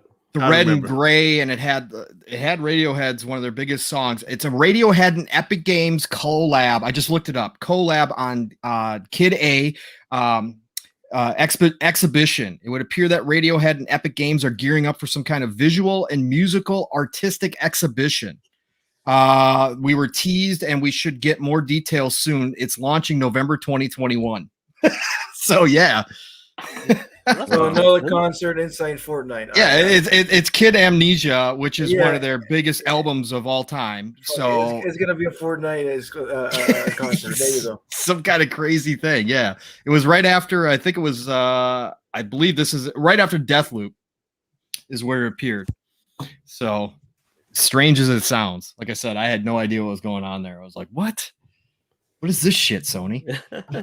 No, that's the thing. A lot of when you see stuff like sometimes there's like hidden gems in there, they put them there, then they'll catch you out like that. But like I said, not many people notice that probably because obviously people are just looking for the game. They're looking for the big game. And let's go to the biggest game like everybody was waiting for. They knew this game was coming. God of War Ragnarok. You know, this game. I see a lot of Sony guys as well. I'm surprised that they're saying this game. The game looks great, but it looks the same as 2018 God of War. You know, Marlon brought it up because it looks nice. You can say it looks polished. Yeah. Everything looks nice and clean. But I think the game looked really good. And this is a cross-generation game. So that's what we got to take into, the game does look good. What's your take on that when you've seen first seen the game and then seen the people talk about it? Even the ponies are calling it out that the game just looked, that's it. Even like David Jaffe, like some guys said, it looked good, but something looked a little off. This is my honest opinion. I thought the game looked pretty good. Does it look similar? Of course it does. It's still a cross-generation game, but the original game looked amazing, right? It looked amazing, right? So, I mean, I still think it looks good. And I think the game is still a year out. I think it's 2023, that's my opinion. Maybe early 2023, like, the first quarter, March, April area. But Sony Santa Monica is one of those studios, kind of like Naughty Dog or Insomniac. When they do a game, it's going to be quality for the most part. Of course, there might be some exceptions, but I thought the game looked solid. The story looks to be very interesting.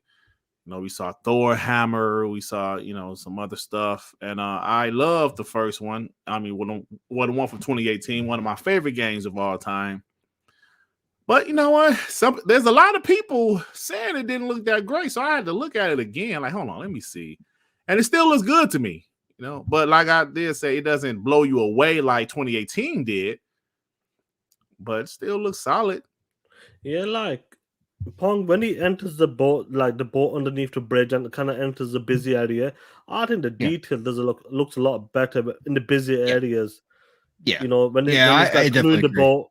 Yeah, canoeing the boat, going to see the people, like the shops and all that. I think that area looked beautiful in that. And this, what's your take on it? I'm sure you seen it on social media as well. First seen God of War, like David Jaffe goes, and some other people said how they show the game, they didn't like it. Like they were trying to hide something. Or what's your take on it? Did you get that same feeling that God of War didn't do the same as 2018 when that got shown? Well, yeah, because 2018, because the God of War in 2018, right? It raised expectations, and I think that now that we're in the current gen, everybody's expecting and waiting to be blown away, while forgetting that these are cross-gen titles, right? That this is not a focused title that's going to solely just take every advantage of the PS5 and blow us out of the water again by raising the next level, raising that bar to the next level. I think, look, guys and gals, we need to buckle up. This is going to be a long generation. This could be the longest generation in the history of video games right now, with the chip shortages, with how things are going, with how the pandemic pushed everybody's development cycles back.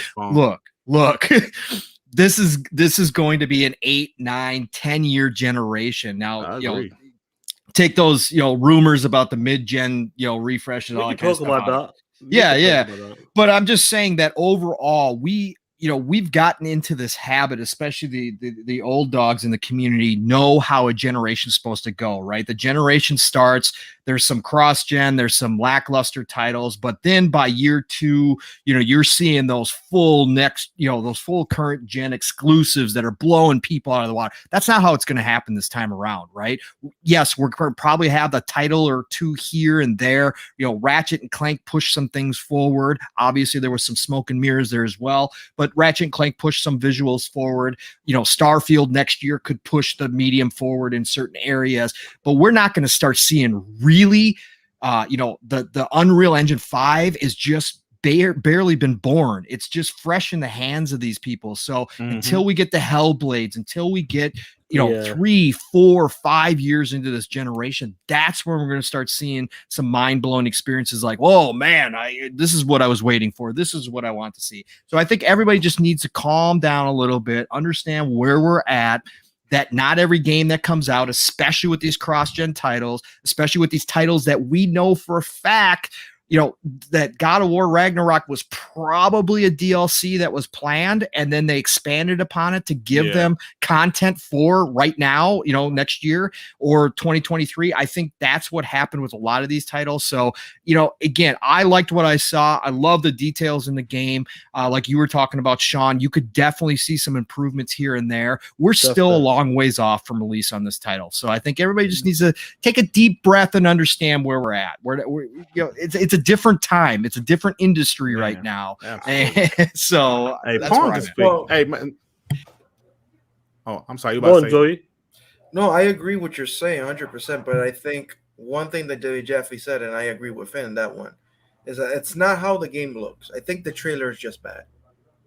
Yeah. It's high as cut. There's nothing impactful about that trailer. Right. Nothing. It's not a showpiece trailer. It looks just like a bunch of cutscenes cut together. It looked like if you were putting DLC out. And yeah, so I think it's that. I think it's just the trailer is just like, okay. So because there's nothing like, I don't know. It's just a bland trailer. I think that's just the problem. The trailer's just But the thing is, like, even though the trailer was cut into, and I thought it was a decent. We expected like an 8-minute. I thought it was going to be 8-minute gameplay. When it came down to the last 8 minutes, I thought that's going to be an 8-minute demo of God of War. That's what I expected, but that didn't happen. Like, you wanted to say something, bro? Shit, man, I forget, man. Hands about Pong Soul, when Pong Soul. Oh yeah. Pong. What he was saying, I think, is absolutely facts. Because I don't think we talk about how this probably could be the longest generation. The Xbox 360 was previously the longest generation. Xbox 360 was 8 years, I believe, 8 years, from 05 to 2013. Because of things that Pong said, from the pandemic to the chip shortages, this possibly could be the longest generation. And I mean, I'm okay with it. I mean, as long as they keep on, making the games better. And like he said, it's going to take a few years because we're still doing cross-generation stuff. It's going to take a few years before we start to see those wow games. Because if you think about the Xbox One, PS4 generation, Rise was that wow, and that was at launch. Even Killzone was like wow, like graphically, he was like wow, that was at launch. So this time we haven't seen that wow game. Yeah, I know some people say Ratchet and Clank, but you guys know what I mean. That wow, correct. Maybe it will be Hellblade, maybe it will be something next year. We don't know, but I wholeheartedly agree with what you said about that Pong. And people they're not really talking about that a lot. Right. Yeah, Ron Musk brings up a decent point. He goes, compare the God of War trailer to Miles Morales.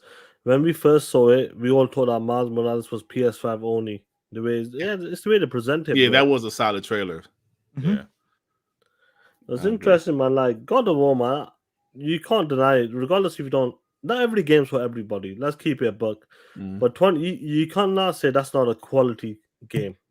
You can't say that. Game, man. No, I don't think nobody is saying that. It's just no, you will get a few people that will say God of War's dog shit. But as the product itself, I would say it's a quality game all around, from the story to the combat to the voice acting, the characters as well. I think it's just a rock solid reboot, and they're doing a great job. But I was surprised, like, a lot of people on social media, the Sony guys, like I said, they were kind of saying that it just didn't seem right the way they did it, and that surprised me a lot. This is supposed to be like one of the biggest game on the show, but a lot of people took that negative, like feeling that something's a bit off with this game. So I'm Yeah. not sure what it I is, think bro. I think the best person to ever explain it is actually David Jaffe. He said, I don't remember what he said exactly, but whatever he said is like, yeah, it seemed rushed. There's something off with this trailer. I don't know what it is. I just saw it yesterday. I reacted to it, and I'm like, God of War, but there's something missing. I don't know. I don't know what it is. I can't explain it. I don't know. Let's keep it real, bro. It's underwhelming for some reason. Other Zinc has knocked it out of the park. I wanted to talk about this dog shit game. GT7, bro. That shit looks unfinished, bro. Yeah. That's one game that I'm Yes. not impressed by, bro. Yeah. I know it's a cross. I think it is a cross gen. Yeah, it is a Yes. cross Yeah, it's generation. cross-gen. Yes, game. it's cross-gen. Yep. Bro, I'll be honest with you. That game does not look that good, bro. That was no wow factor. What do you reckon, Dirt? Yeah, absolutely. That was the one game in the second part of that nice 8-minute run that they had towards the end. I mean, at the end of the show, that was the one game. It was like, yeah, whatever. That game didn't really impress that much.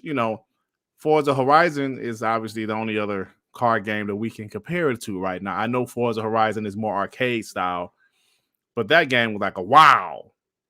Sean said, wow, like 10 times at E3. But that one was like Gran Turismo was more like, okay. Okay. No. GT game. The games look like the cars look like plastic, like for real.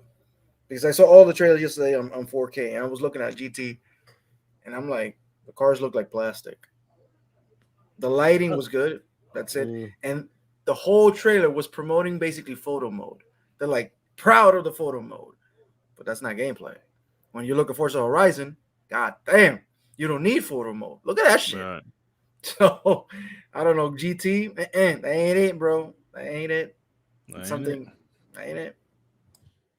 What do you reckon, Pong? Like, I'm not sure if you're into big races, but like what Dirt just mentioned, what these guys mentioned, when we seen Forza Horizon 5, regardless if you're not a racing fan guy, but when you seen that demo, the showcase for that game, you just couldn't question it that game looks incredible. The quality is there. What's your take when you seen GT7, regardless if you're not into races, but did that blow you away? Were you like, wow, that looks incredible, that looks mid? Oh, I think I didn't have high expectations. I was a Gran Turismo fan from back in the day, right? So yeah, me too, bro. Gran Turismo 2 is still one of the all-time greats, right? That's for the hands down for the time for what it brought then. But right now they've been on a downswing for a while, and so I wasn't expecting a lot. Again, for me being this generation a primary Xbox player, that I've got Forza, so I don't care, right? I've got the Forzas, and for me, it doesn't matter at the end of the day because that's what I'm going to play. Would I like to see Gran Turismo come back and really push again? Yeah, of course, because again, competition's good. The reason why Forza is so good is because Turn 10 came into the industry. Everybody was like, "Oh shit, nobody's ever going to be able to beat Gran Turismo," and they were like, "Yeah, watch this," right? And they pushed themselves and they went up and beyond, and that's why we've got the Forzas that we do now at this point. But again, I wasn't expecting much. Was I expecting it to look better, a little bit more polished? Yeah, probably. But at the end of the day, we know that with Polyphony and their dev cycle is horrible, right? They can't get a 100%. Game out on time. They can't, for whatever reason, they are really inefficient. And so, I thought it would look a little bit more polished, but being cross-gen, I kind of expected that they were going to have to take some, shortcuts on some of the stuff that they normally would maybe push a little bit further. It's going to be a wait and see. I don't even know if this thing comes out next year. I was supposed to be out this year. This might be 2023. So it is cross-gen, but look at Forza Horizon 5 being cross-gen. No. Playground. Look. At the end of the day, Polyphony lost whatever magic they had way back in the day when they were the kings. They lost it, right? And they've been on a downswing for sure. I totally agree with you. Playground, Turn 10, off the charts. Again, there's no disputing that they are still the masters of racing games right now, and what they do and how they push their tech. Again, yeah, Forza Horizon 5 is a absolute cross-gen title that they've somehow squeezed more juice out of than we ever even expected as fans, right? I never expected the detail in the environments that I'm seeing out of Forza Horizon 5 in any way, shape, or form, with it being cross-gen. Yeah, they're not even using the new engine. Wait until the new engine gets up and running. It's going to blow us away. But no, I just think Gran Turismo 7 definitely did not show as well as it could have. Definitely. One of the things I didn't like about GT is one of the first games one of the early games that's coming out. We know like Spider-Man, Wolverine, all them games are a few years out. GT is coming out in March the same. If it does make that release date, I just don't think so. I expected a better demo. You know, no way. If it's March, they're in trouble. If that's where it's showing right now, that's March. They confirmed that, and the thing is that when we used to watch E3 like with Dan Greenwald as well, like when they used to showcase that, do you remember that 28 Forza Motorsport 7 when they were showcasing that the Xbox One X, like the power and all that? That was a hell of a demo. I wanted to see a good demo for GT7. Like this game is coming out within the next 6 months. That shit ain't ready, man. And that shit is not coming out in 2022. And it just didn't hit. Like I remember when it was. Do you remember that Forza Motorsport 7 day? How they were showcasing that game? The Porsche there, the Sand Desert in Dubai. It looked incredible. But with fucking GT7, I know it's a simulation. When Motorsport, watch what Motorsport does. When they show the game, they'll tell you how to show. They'll do a proper showcase on the game, and you'll be shocked when you see that game. But GT7, out of the last 8 minutes, GT7 didn't do shit. In my opinion, compared to the other games. Agreed. Yeah, others think, they confirmed that it'll be March. Forza should wait till 2023, G-Biz is saying. I hope Forza makes it for September launch, hopefully. I'm hoping it does. Yeah. Like Forza could be next year, but I just feel that, we have Stalker 2, we have Redfall, we have Starfield, the 3 games that's announced. But I'm thinking they're going to have something else there next year. Probably Forza Motorsport. Yeah, probably. Motorsport will be there next year. Yeah. End of the year. I'm hoping. For sure. It best be there. Yeah. It will be. Because the last game came out in 2017, right? 2017, bro. Yeah, so see, like that's what I love. That's the underrated thing about having all of these studios. Definitely. Because you have all of these studios, these teams can take their time doing their games because Xbox is not going to release 8 first-party studio games a year. No, they're not going to do that as far as AAA games, So take your time. They were doing it every 2-year development cycle. Turn 10, both of them, yeah. Yeah, and Playground Games. Cool. Hey, turn 10. Take your time.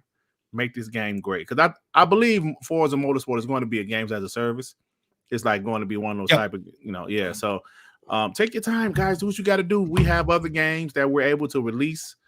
So, because back then, boy, last generation, there were so many games that had released strictly because Xbox had to put something out. Yep. Where there's Forza Motorsport 7, that was a game I don't think was finished. Nope. It wasn't finished. It out. They put it finished. out because they had to put something out. Record's another game. Let's put something out. We have to put it out. Sea of Thieves, so that was, that's something I don't think Xbox is going to have an issue moving forward. And before you pony say Halo, shut up. I don't want to hear that shit. Yeah, others think I really hope it does. I'm not going to be pissed because there's plenty of games, but I'm hoping that 2022 be the day for Forza Motorsport, the reboot, basically. Yeah, I agree. Honestly, man, this, where are we now? Motorsport. Look, he's excited as well for Motorsport over Horizon 5, and Horizon 5 has been blowing people away. Yeah, some people like the simulation, racing games. Me, I'm more of a Horizon guy, and I can't wait. That's November. Ooh, November, baby. Let's go. There's a different vibe also and atmosphere around GT and Forza Horizon, because I was seeing everybody's reaction yesterday too last night, and they were like, another racing game, who cares? Most of them, they were ponies. And when we saw Forza, we were like, holy shit, Forza, baby. Right. That's true, bro. We actually are hyped for a racing game. Ponies are not. So. And people used to be hyped for Gran Turismo. Let's not get it twisted. It used to be one of the biggest selling games for Sony worldwide. It was huge. Yeah. It's PlayStation's only billion-dollar franchise. I'm pretty sure it is. Correct. Yeah. Yep, absolutely. And Forza, not to stay on this, but Forza is definitely going to be a hub world games as a service type game, which is cool. It's perfect for that style of game. I wish sports games would go do this because I think it does fit some. Again, I'm not a hater when it comes to games as a service or hub world games. I think it can work in a lot of different situations, but I think with Forza it's going to be perfect. And I would not be shocked if Horizon becomes a part of that world where you can drive between the two experiences, where down in the future you've got the Horizon world and then you've got the motorsport world, and they just expand each one as they go along. And I think that you're going to be able to switch between those twos, taking a car between each of those worlds. You all of a sudden you want to go get that arcadey feel, you drive over to the Horizon side of things, get that whole experience, and then you can drive right back over to the motorsport side of things or fast travel over to the motorsport and get back into that sim style game. I think that's crazy. You say that, Palm. That That's would be pretty dope, man. If you think about that. Yep. But listen, I remember, so it must have been Horizon. Do you remember, you guys must have seen it when they were talking about a campaign for one of the Forza games. Do you remember that kind of leak that happened about a year or two ago? A campaign? Yeah. Campaign. Obviously, Horizon 5 has a campaign. Do you think Motorsport will have some sort of campaign? I think I heard that it does. Some type of campaign. Because it looks, they're saying with Horizon, it seems enjoyable, the way they're showing it. Because there's about another a 15-20 minute demo. Someone's been playing it, and they're saying is very good at the moment. But Forza Motorsport to have a campaign, that'll be interesting though. If it copies hopefully not copy, but does better than what Need for Speed used to do. Yeah. Or you could actually bring back some of the old Gran Turismo stuff, right, Sean, where you had to earn your licenses, where you got like a junk car and you had to work through that junk car. That's one thing that I've talked about, and fun speculation. Mav, he's an old school Gran Turismo guy too, that he talks about that he misses those days where you had your junk car, your old, your 240 SX that was like $1,200 that had 100,000 miles on it. You had to work your way through the whole process. That'd be a great campaign, man. For the people that love that stuff. Interesting, definitely, man. The GT, a lot of people don't forget. The old GT games, the amount of fucking cars they had in them games were insane. Regardless if you looked at half of them looked the same, they had 10 different, they had 10 Skylines. Yep. But it'd be like GTR this, GTR that, GTR. It was crazy. The amount. It was crazy, and they had the mileage, and you had to go get oil changes and stuff. Remember? It was crazy, bro. Yeah. Yeah, man. Motorsport. Well, others Zinc is saying Motorsport will have a campaign. Yeah, that'll be interesting. I'd like to see that campaign. I hope it's pretty good. Hope it's like the Fast and Furious game. Oh. Yeah, I completed that game, innit? Man, you trying to get some free. You trying to get some easy achievements. POS. Yeah, I got it for $10, bro. That's That's $8 too much. Yeah, I got the same money back for it though. Well, $7-8 back. Oh, you did? Oh. Yeah. Don't worry about that guy, man. George, what's going on, man? But let's move along, man. Look, no, let's not forget it. Sorry. Pong Soul, overall the show, what would you give it out of 10? I gave it a 9. You give it a 9? Yep, I do. Again, for me as a gamer, it's opinion. It's me personal. It showed me everything I wanted to see. I got to see stuff that I really enjoyed. And I thought the pacing was great. And I thought how they ended it, capped it off. Fantastic. Again, I don't compare shows. I look at each show in a vacuum. So for me, in a vacuum, how I enjoyed it, it was a 9 for me. And that's how I feel. So again, that's awesome, man. Yeah, Johanza, what about you, bro? They promised me Silent Hill, Metal Gear Solid, Resident Evil 4 remake. They promised me all these games, and so just because I didn't see them, I give them a 0.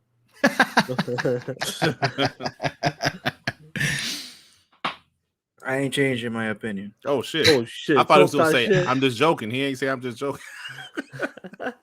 Talk that shit, Johansson, man. Yeah, struggling like Punk Soul's on some drugs or some shit. Fuck those guys, man. No, yeah, man. Look, what about you, bro? Look, you watched it again. You taken it. We discussed it properly this time as well. Yeah. Has anything changed, or you kind of sticking to what you said No, bro. I yesterday? think it was a solid show. I'm giving it a 7.5. It didn't blow me away. It wasn't the best show this year, like I saw some people say. They definitely had some good announcements. But I go back to what you said, Sean. How was the overall show? How was the overall show? Yeah. And that's the question of the day. When it got off to a great start with KOTOR, not really my thing, but it is a game that Xbox fans have been asking for a while. They have been. Then they had some spell, like then there was an area where they show games that we've seen already. Like, how I wonder, like, why would Xbox have Sea of Thieves or what's the name of that damn game? The damn kids in the Grounded. Minecraft. I couldn't think of it. Okay. Well, I hate it when they have stop having those damn games at your main show. Sony kind of did the same thing, showing Deathloop once again. Like that didn't need to be there again. But like the end of the show was pretty dope. Wolverine. You gotta think about it, bro. Spider-Man. You gotta understand. There was Alan Wake remastered, GTA remastered, which they showed last year as well. They did. They didn't need to show that, and it looked the same. It looked just like the PS4. Yo, yeah. What the fuck with GTA, man? I'm like, Yeah. for real. And that's another. You're right. That didn't need to be there. Yeah. Buying that fucking game, Dirt. Talking to you, man. I know you're part of the problem. Yeah, I was thinking about buying it again, but listen. Let me tell you this.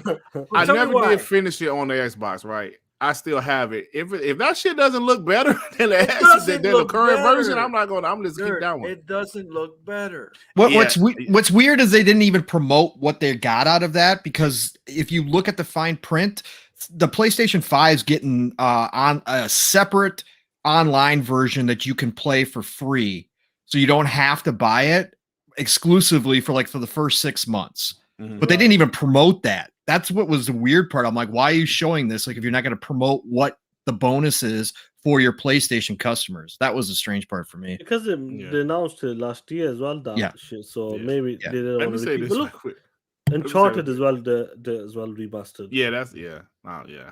And let me say this right quick to Emmanuel, bro. I'm not hating on the game. I'm just saying it didn't need to be at E3. I'm not hating on Grounded. It just didn't need to be at E3, fam. That's all I'm saying, homie.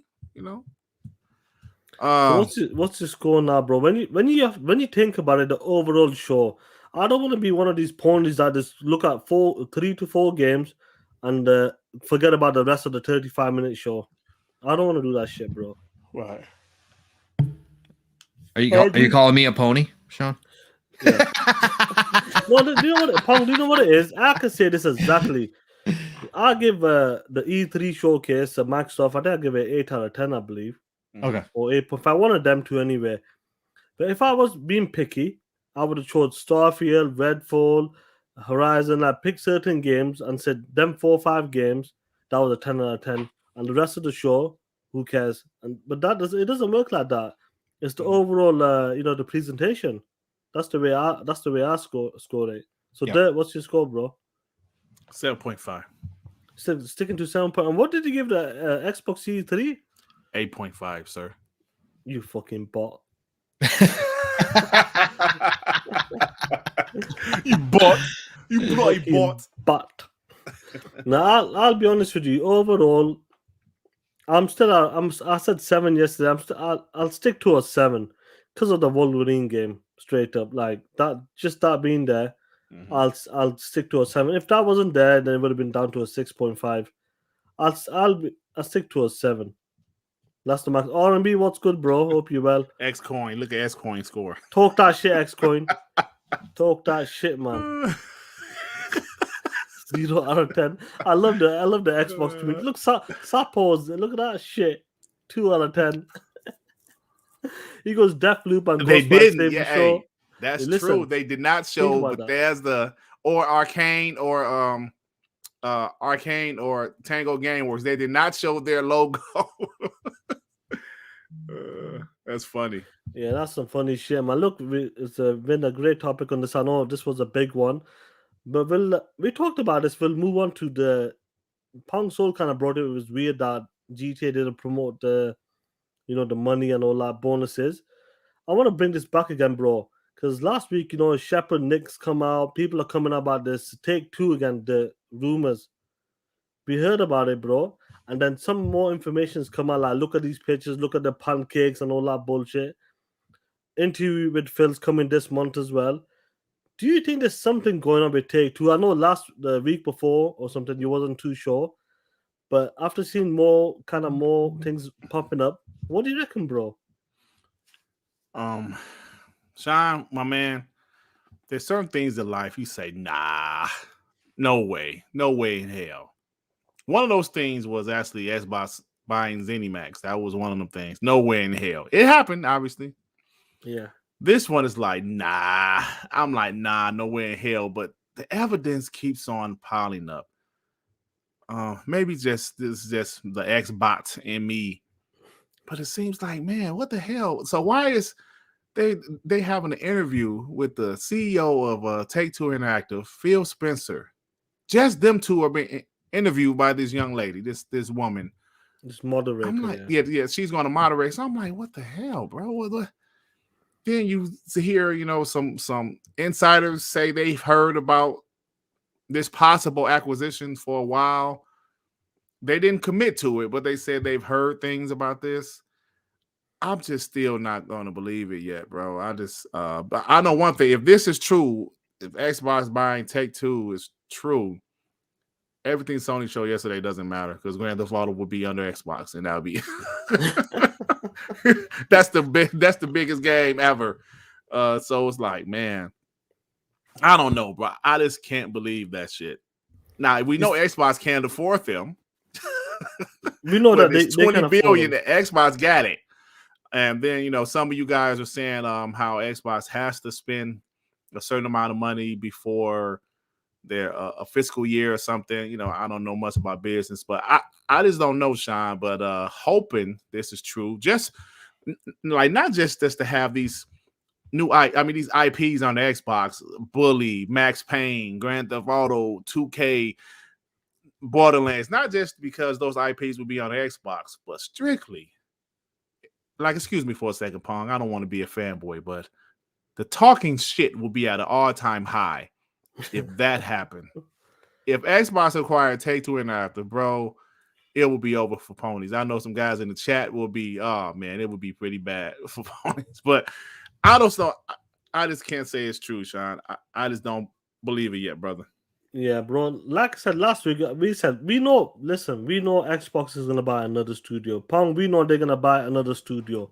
We heard rumors about IO, Avalanche, and these other studios as well. But Pong, getting back to this Take-Two rumors, and one of the things you got to understand, Sea of Thieves has a borderland ship, a team killer of that, bro.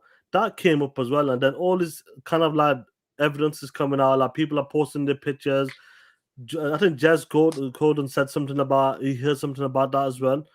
Have you heard anything, bro? What's your take on it? If Take-Two did go down, do you think it's possible that this could be a buyout? Yeah. Well, we can go. Speculation Town's always fun. That's what we're speculating, obviously. Yeah. This is fun. I've seen everything that everybody's been saying. Like, if I had to put a percentage on it right now, where I'm at personally, I would say 20%. Okay. Here's the deal. There's things that make sense about this, and there's things that don't make sense about this. Right. So number one, from a business standpoint, from Satya, the board, the investors, this would make sense if they want to spend some of that cash on hand, which we all know they need to. They've got to spend just from a financial standpoint. It makes sense to spend the cash. And Take-Two is a great investment because they are making money hand over fist right now, right? They're printing money, right? Their gross profits, I think, were 1.8 billion.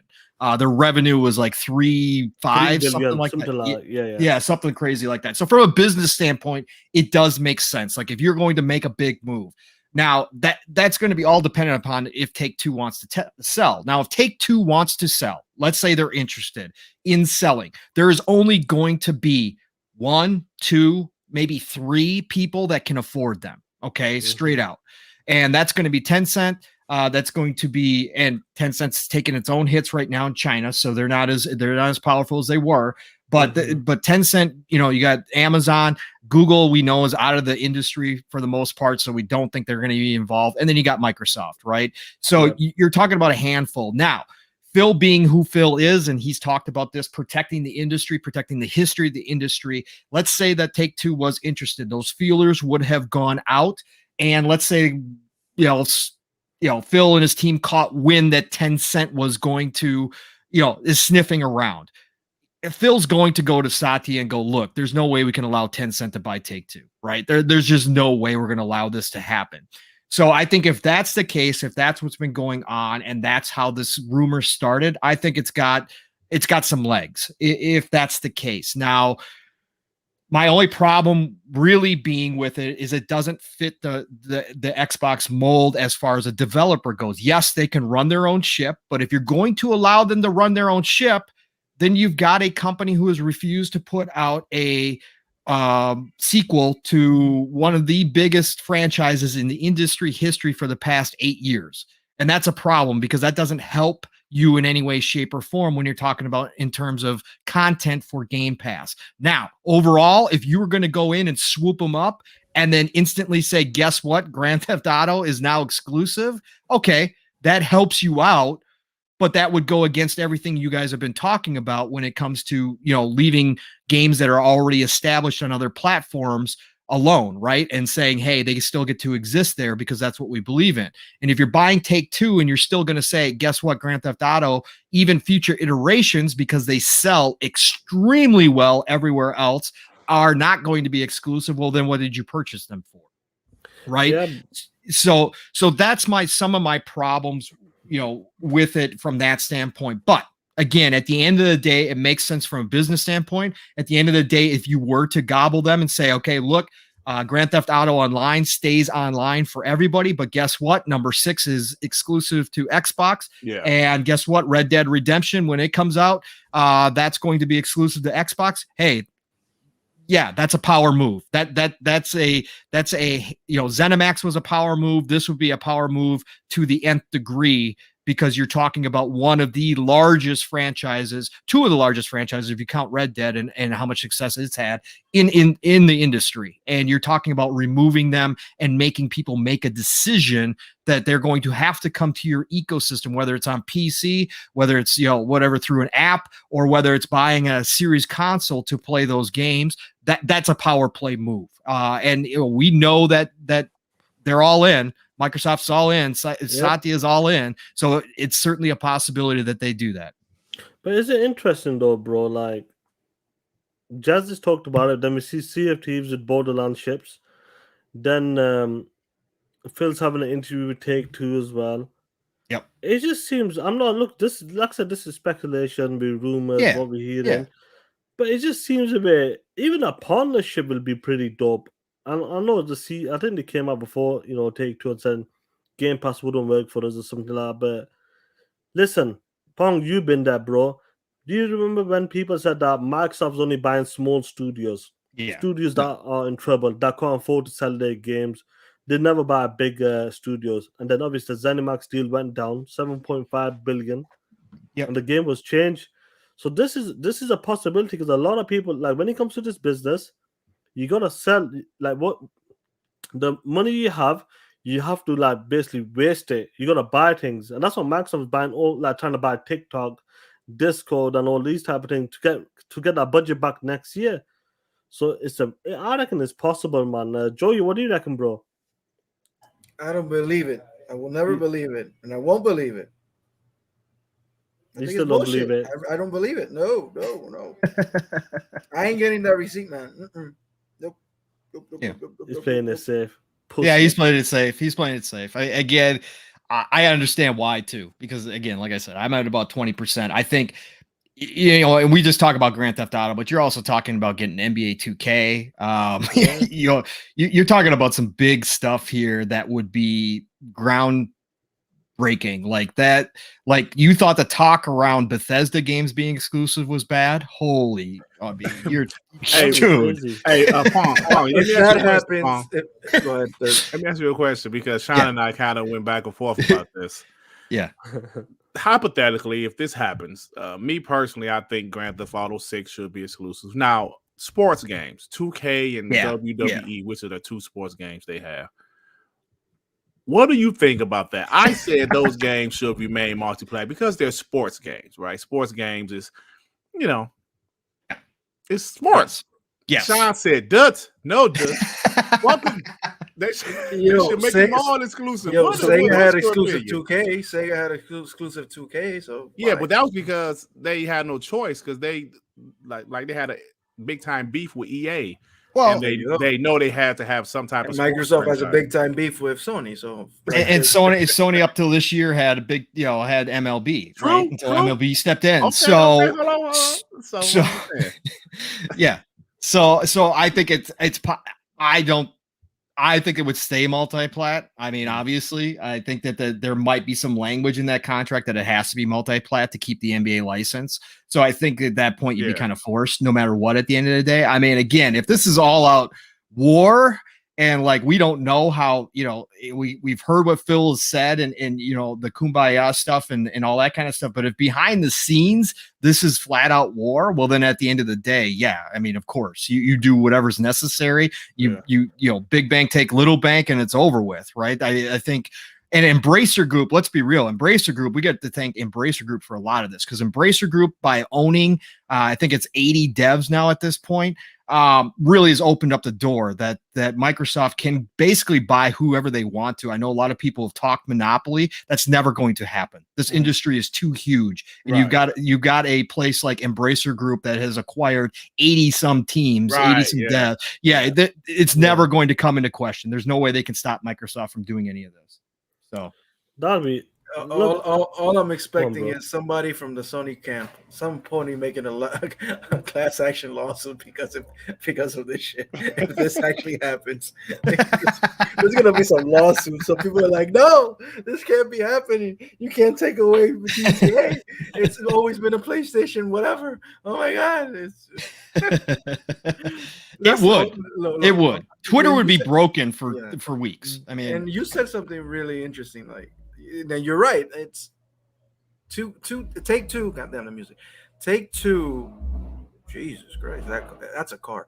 Take Two and Microsoft. Their mantra, their philosophy, kind of don't mix. Right. And so that's why I see them like they're totally opposites. They see gaming totally different. They do things totally different. So I don't see them mix. I don't see why do you need them actually. But at the end of the day, if there's talks going right, here's my big thing. No matter what, like what we can take away from all of this is that Phil is out here really pounding the pavement. He's out here making relationships with the biggest players in this industry. And we might not see the benefits for a few years from now, but we've heard Strauss, the head of Take Two, he's come out and said Game Pass isn't made for the big AAAs. That's what he said. But Phil's out here at the end of the day, no matter what. You see it with this interview that he's having with Strauss. He's making these relationships that maybe down the road lead to benefits that we, see later on, like bigger games from Take Two coming to Game Pass sooner than later, right? We are seeing Phil actually trying, to get out there and to say, hey, look, this is our plan. This is our vision. This is what we're trying to do. We know it's completely different than anything that's been seen in this industry before, but we think it can work even for the big players around here. And this is how it's going to benefit you. So even if nothing comes out of this, but a stronger partnership with Take Two, at the end of the day, that's going to be good for us over on the Xbox side. And I think that's good. If I'm going to conspiracy theory, I think if they get Take Two, it's I don't know how can I say this? It's the ways Phil is giving Sony, like, listen, if you don't accept Game Pass by this from now on, then I don't know what could. Like, this, I think, is the reason they're getting Take Two is the reason Game Pass is going to PlayStation. That's my thing. I'm thinking that. Right. That's Right. what I think they want to take two for that. Like, and you're onto something, Phantom. You're onto, like I said, a power move like that would force hands, right? It would force. I think this is the thing that Phil wants to force Sony and everybody else to put Game Pass on their platform. And if the Take-Two is the key of that, I think that's why they're doing it. No, it's major. Take-Two is fucking major, and if something, we'll find out in a couple of weeks' time. But like I said, look, even with the ZeniMax deal, that took a long time. With them pictures that Aaron Greenberg put out, that was like a year before shit went down, or over a year probably. The question is, will Sony accept that though? Well, it depends, but I'm just saying in general, like these deals, the big publishers, it could take up to 18 months before everything's cleared up. Do you know what I mean? They got to report it quickly, but at the end of the day, the stuff behind this, I can't imagine how complex a deal like that would be. Like, take another 8 months or something. Yeah. Oh man, that'll be insane, man. I'll be honest with you. If something like that happens, you ponies, you're gonna be fucking crying, and I'm gonna love it on Twitter. I'm gonna take the piss out of you motherfuckers. I'm gonna make sure that GTA stays exclusive. Look, I know every one of you motherfuckers. If GTA became exclusive of Red Dead Redemption, you guys would say that them games are dog shit anyway. Them games were never good anyway. And listen, we know you motherfuckers. Go on, Joey. What do you want to say? And listen, I know I said Microsoft should get a superhero game, but if they get Take-Two, I don't get what the fuck bro, Sony does. Like Dirt said, bro. Sony better get more games, because after this, for real, you guys are dead. But it's over. Fucking over. Listen, you motherfucker ponies. Sony is out there. Jim Ryan's out there trying to rob you motherfuckers. You know what happened a week ago? I'll show you what happened a week ago, guys, if you're not seeing what happened.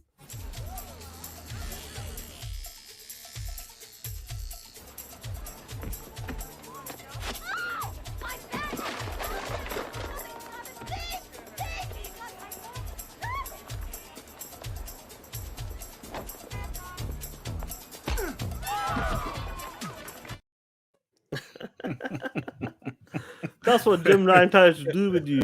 Try to steal your money from Horizon Forbidden West. Oh, man. What's going on, Suicide King? Something wrong with you, Sean. I don't give a fuck anymore, bro. This is fucking war. This is what... You send them talk shit, bro. You send the talk shit, bro. Regardless what happens, these guys will still call you Xbox, even though if you give credit to God of War. Like Punk Soul was giving credit. We give credit to God of War, Wolverine, Spider-Man. But you know exactly what they're going to keep saying. You guys are capping. Talking that shit. You saying the game. You're sitting on your own show, bro. Absolutely, man. It let me know that people just don't watch the video. I have a review of PlayStation Showcase video coming out right after this show, right? I guarantee I get dislikes before people watch it, because actually I gave the show some credit, but that's just how it is. For years, like I always say this, but for years I just tried to be that pro Xbox channel. Still got nothing but hate from PlayStation fanboys. And and back then I didn't talk as much shit as I do now, but that's what it was. I was pro Xbox. I started back in 2016. Now, if you guys start a pro Xbox channel now, you might not get as much hate. But back when I started my channel in 2016, it was hate, man. It was hate. Definitely. So fuck them now. That's the point I'm at. Straight up, fuck you, ponies. This is what I say in my videos, my outros, intros, wherever the fuck it is. Hit that dislike button and get the fuck out of here. We don't need people like you here. If you don't watch it, you want to chill out, watch the show. But I don't give a fuck. Straight up, I want the Xbox community to come on this rock out with us. And that's what I love. Guys like Uwe, Paulie Baba, Ray Ray, Emmanuel, Jigga J, G-Wiz, Chargasm, and all of these guys are Rodimus, Suicide King, X-Coin, MJ Hernandez, all of you guys. There's so many guys, I probably missed as well. Shout out to you guys, man, and that's what I love, man. Just love fucking this doing content, and these guys are these guys help us to be better. Leave the positive comments, come in, week out, watching us doing a live show. And that's what I love, bro. Lewis L as well. talk that shit, others think. I fucking Yeah. love it, man. But I want to close off with this one last thing quickly before we go. Do you believe that the Series X and S, is there going to be a new revision coming out? They're talking about 2023. Do you believe that shit, yes or no? When you say revision, do you mean like a No. slim? No, they're calling it a refresh, like a slim, yeah. Like a slim, yeah. Yeah, of course. Because you think believe about that's last gen, it was, like the refresh came in 2016, which is 3 years after the console dropped. So yeah, I can believe that. What about you, Pong? They're saying it's going to be more powerful. They're saying 6 nanometer, possibly. What do you reckon, bro? Do you think there's a refresh, like a slim version or a refresh coming in 2 years' time, which will be more better in performance wise? I don't think 2 years. I think we're obviously going to get a refresh at some point, but I think with the chip shortages and unless the 6 nanometer, unless something breaks through that allows them to produce more and more efficiently, that would allow them to get more consoles out if they move to that, I don't think so. Like I said, with the length of generation that I'm expecting, maybe 4 or 5 years. I think that's when we get the refresh with a more powerful system. Again, barring some kind of breakthrough where they can produce more, which would allow them to kind of get around what's happening right now and kind of speed up that process. I just don't. I think that's too soon. I think that's way too soon. I just don't see it happening. Yeah, I'm hoping. Listen, even if I remember the Xbox One S when it came out, that was a good upgrade from the 4K Blu-ray player to the HDR, and it was slightly smaller as well, obviously, but it was slightly more powerful as well. It was clocked a bit higher, so I can see something like that with the Series S or maybe the X that has a bit 6 nanometer, performs better, cooler, it may be even smaller than the Series S, which is tiny as it is. That'll be interesting. Joey, what do you reckon, bro? Do you think a refresh is coming in 2 years? The same, late 2023. I believe a refresh is coming, but I don't think in 2 years, to be honest. And if something's getting a refresh, maybe it's the S. It's not. I don't think the X is getting a refresh because the X hasn't been even tempered or his power hasn't been pushed yet. The S, I think you could push it a little bit further. You can even make an S with this drive if you want to. A little bit more powerful with a little bit of RAM. I can maybe see that, but not in 2 years. No, I don't. Yeah, man. Shout out to you, Straggly Rock, as well, bro, man. I see the comments you leaving, man. Shout out to Sapo as well. Yeah, man. We'll close the show off, man. It's been a cool show, man. Big Sony show yesterday. Hopefully, I love game shows, man. Regardless if it's a Sony, Xbox. Well, who gives a shit about Nintendo? Let's keep that real, bro. F them Nintendo kids, man. Yeah, fuck Nintendo straight up, bro. Even though I bought a Nintendo Switch for Super Mario, for 2 games I completed and sold that bitch, but these game shows, man, it helps like community, like it's content. That's what we talk about, bro. Regardless, I know like you say when they say to you, bro, why are you Xbox fucking streaming that PlayStation show for? Yeah. Why are you talking about PlayStation? If you don't shut the fuck up, it's gaming. It's to do with gaming. And when the ponies are doing the same with the Xbox shows, you don't say shit. You laugh. So fuck out of here. We do whatever the fuck we want to do, you motherfucking ponies. Oh. Pussies. And you know what you need to do? Walk down that street corner, twerk your motherfucking ass, then put your bitch ass hands out and sell your bitch ass for those $70 games, you soft motherfuckers. We got no time for you punk ass bitches. So get the fuck out of here and hit that dislike button. And then unsubscribe to me as well if you have to as well, you pussies. Motherfuckers. Anyway, Pong, my brother, split screen. What's going on with you, bro? Yeah, man. Great show. Great show. Thanks for inviting me, Sean. I appreciate this, man. Like I said, it's been a long time coming. I wanted to get on here. So, man, I'm glad we could make it happen today. So great time to be on here to talk some games. Because, again, at the end of the day, I'm a pure gamer. And unlike you guys, I give you guys all the props in the world, the guys who stuck through the Xbox. I'm that selfish dude who goes whoever is going to give me the best experience and the best possible pricing. I don't care. That's what I'm all about. I did my time in the console wars back during Sega and Nintendo. So I go wherever who's ever going to treat me best. I don't care. I can be bought. So, but appreciate this, man. This is a great time. Yeah, you guys can find me tonight on Xbox Ultimate. over on Fun Speculation Channel, Love his aka show, yeah. Bav. Yeah, man, great show over there. Rest of the Magnificent Seven, his amazing wife Caitlin. And we're gonna have a great time tonight, 9 p.m. Eastern, 8 o'clock Central Time. And then tomorrow morning, Living Split Screen. My brother from another, Steel Rain, and I. We've been doing it now. We're coming up on episode 24, which is crazy to think about. Yeah, already. Crazy, that. Yeah, man. Yeah, just crazy. So yeah, tomorrow morning, we wake you up. So Steele and I bring the energy every day, man. Our shows, man, we're coming up on averaging 3 hours a show now, just him and I. Wow. Jesus. That's We like to talk. If you can't tell, we like to talk. So 10 a.m. Eastern, 9 o'clock Central Time. Set your alarms. We'll be there. It doesn't matter if you're half asleep. Come check us out. And then tomorrow night, the Shot Podcast with PTK Blam, 9 p.m. Eastern, 8 o'clock Central Time.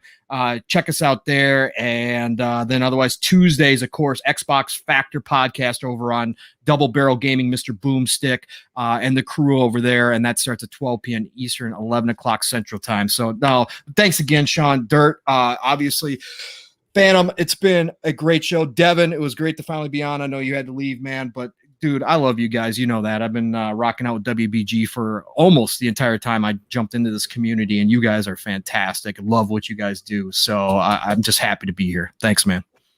I appreciate you, bro. Yeah, bro. Yeah, man, absolutely. Golden age of gaming, man. Golden age of gaming. We just got to city, all this nonsense, all these ponies, on both sides, all the clowns on both sides, man. It gets over the top.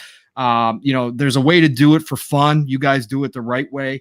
And then there's the garbage, and there's the bullshit, and it just gets to be too much. The personal stuff, man. This is just a great time to be a gamer. Enjoy the freaking games, man. There was a time where we used to struggle to get games. There was a time where we used to sit around for months without a new game coming out. And here we are now every week getting a game, no matter where you play at, except for Nintendo. F them Nintendo. But you get games, you get games almost every week now, man. And we get AAA home runs on the regular now, which never used to happen. Enjoy it. This is the best time ever to be a gamer, and I believe that with all my heart as somebody who's been gaming for 4 decades, man. This is something special. Man. Definitely, man. Look what Rook Bodgers has said, but he goes, Pony's got to put in overtime in selling their asses for those $70 games. And Pong, this is why they don't play games, because they can't get the overtime for selling their bitch asses. That's what it is, bro. Motherfucking ponies, man. Straight up, man. I love talking shit about ponies, bro. Someone left interruption left I think I'm pretty sure it was him. He left a comment yesterday on the video. He goes, "Yo, Sean," he goes, "Are you gonna do a video about a Sony showcase? It was dog shit." I'll go, bro. I'm busy this weekend, but I'll try to put something in for you guys, man. And I love the Xbox community because they love talking that shit. Like, bro, you see it, bro. Straight away, they're fast. Straight away, my God, they're out there. As soon as the Sony showcase was done, they had memes ready, man. That memes ready, bro. And I fucking love it, bro, man. I love this shit, bro. What do you reckon, bro? Yeah, man. I mean, I always say, Sean, what I say is a new breed of Xbox guys out here, man. They would talk shit at the drop of a hat. And look, bro, it is what it is. It is what it is. And I'm okay with it. I just don't like the personal stuff that, like we can talk shit all day. I just don't like the personal stuff. I heard on the what's it called? Like Twitter Spaces, they was calling some Xbox, well, not even really Xbox guys, but some people names, racist statements. I mean, they were black guys that were saying it, but calling people racist statements. And I was like, come on, man. That's just not necessary. This is why I take the piss out of these ponies, bro. Straight up. Yeah. I mean, I understand we're passionate, man, but the personal attacks, I will never personally attack somebody unless they personally attack me. Now, we might talk some shit about some people, but as far as a personal attack, call people certain names or doing this or, I'm not going to do that unless you push me to do that. I ain't no killer, but don't push me. That'll be my next rap song. Yeah, Suicide King, we're working on that, bro, man. The support you guys are giving, subscribing to the channel. Nearly hitting 500 subscribers right now, guys. So shout out to every one of you guys, man. It just pushes me to, do better with the content as well. Yeah, man. Definitely, man. Sean's, he's growing, man. So Oh shit! What's Emmanuel saying? He goes, he got attacked. He goes, he's personally attacked shit. by Paris. Oh shit! Yeah. You're dead. You checked him though. You checked him that night with about NBA quote. Yeah, but he didn't really He respond. didn't give a shit. Yeah. He didn't won't, respond. Yeah. Yeah, bro, man. Lad, Johansa, what's going on with you, bro? No, man. I'll be editing and creating videos never released. I just released one though. This guy's a stupid motherfucker. Listen to me. Dumb I released one though. I did release one last night from dumbass guy. Silent Hill exclusive. Listen. Yeah. I did release one. Told you, drop that shit. You had a Psychonauts 2 kind of review as well. Drop that shit, bro. Don't be voice. a bitch. I Fuck hate your my voice. voice. What about my voice? Is dog shit, but You sound lovely. I probably sound one of the worst guys in the community. Yeah, you sound like Ernie from Sesame Street, motherfucker. Anyway, from the Muppets. Other than that, I'll be playing God of War again. I think later tonight or tomorrow. I'm gonna replay that game, and that's it. They ain't releasing shit with my voice. Nah, bro, listen. It's trash. Get it done, bro. The video's good. I will tell you if it's dog shit, yes or no, bro. We will tell you. Shit, look at this. Pong sold DC this shit, bro. He won't release the tapes. Come on, man. You just got to do it. Just got to do it. It's a hobby, man. I like So what? Just put it out there. Put it out there. Who cares, man? It's a hobby. Bro, listen. Yesterday I did a video. Neff. That was for Neff. I'll be honest with you. That video, I didn't like that video that much. I had a lot going on yesterday with family as well. That shit, I was rushed, but I just did it. And like I said, these guys still supported it. You know what I mean? They still liked it. Go cool video.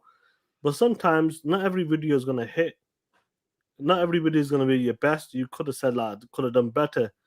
So it is what it is, bro. Just drop that shit, man. Don't worry about it. Oh, man. Jigga J. Ernie and Dirt. Oh, shit. Ernie and Dirt. That's some funny shit, that, bro, man. Shit. I'm talking about the host of WBG, my brother. What's going on with you, bro? You're dropping a video as well soon as. What's going on with you, bro? Yeah, nothing much, man. Just like I said, I watched the show twice so I could do my review to make sure I didn't miss anything. I didn't put the Radiohead stuff in there because I didn't know what the hell it was. I got to be honest. But I pretty much break everything down. It's about a 10-minute video, talk about what I saw, what I didn't like, and that's about it. So it should be up shortly, y'all. Go by and check it out. So that's about it, man. We got WBG on Monday. Should be a lot of fun, and then that's it, guys. Yo. Hello? Sean? Does internet go? Oh, man. I'm here, guys. I'm here. Oh. I'm here. They got him. I'm like, this I'm motherfucker, they just got trying him. to scare you, motherfuckers. Don't worry about it. Johansson, I know you stole my internet cables last week, you motherfucker, and swinging around in the jungle, trying to get them grapes, you piece of shit. I used it for bungee damn. jumping. Remember that. The jungle slander. Jesus. What's going on? Talking about jungle slander, man. It has been raining non-stop down here with floods and everything. God damn. That's why the PlayStation 5 copper is less. He's been stealing the copper to build them houses in the jungle. You POS. Oh, that's some expensive housing if it's made of copper. God damn. Yeah, man. Look, shout out to every one of you guys. We got up to 75 at one point as well. So shout out to every one of you guys supporting the channel as well. Pong Soul, shout out to you, bro. You're welcome anytime, bro. We love having you on. You bring your knowledge is solid as well. So we love it, bro, man. We appreciate it. Thank you. Oh shit. Well, Suicide Squad. Sean was muted, making the booty call. Oh, shit. That was a quick booty call. God damn. Yeah, bro, man. Look, shout out to every one of you guys, man. Respect to you guys. We love doing what we're doing. You guys pushes every one of us to do better, man. You can follow us on Twitter as well. The description, obviously, the link, everybody's profile will be in there as well. So you can find us there as well. So make sure you hit that like button, guys. Because you know what time is it? It's time to talk that shit. That shit, motherfuckers. You heard it from here. And do you know what? I have to do the other one as well because we love it. We love talking that shit. So here we go again, guys. Fuck you, ponies. Fuck every one of you motherfucking ponies on social media. You can kiss my motherfucking ass. So here we go again. Hit that dislike button, you pussies. I ain't got no time for you motherfuckers. That's why we took your game, you soft motherfuckers. Fuckers. Xbox, you know how it is. It's time to talk that shit. Shit! First off, MLB, we took your game. Xbox till we die, we come equipped with the flame. But Jim Ryan, don't fuck around with the real G's. We quick to snatch your dancing ass off these streets, so fuck peace. Pussies. And you motherfuckers know what time is it. Walk down that street corner, twerk your motherfucking ass, then put your bitch ass hands out and sell your bitch ass for those $70 games. And do you know what? Fuck Sony. Fuck the PlayStation, and if you want to be down with them ponies walking them street corners, fuck you too, all you motherfuckers, fuck you too. And you motherfuckers know how we roll, you motherfuckers know on our level. Do you know what? Fuck it, I'm gonna let my Xbox community come out, you motherfuckers. I'm out. Pull it. Listen to me. Do you think we out? We're not fucking out, we're not going nowhere. There's one more story to tell. A true story. A guy named Dirt Hazuki. Check. True Hollywood story by the one and only Dirt Hazuki. Check it out, guys.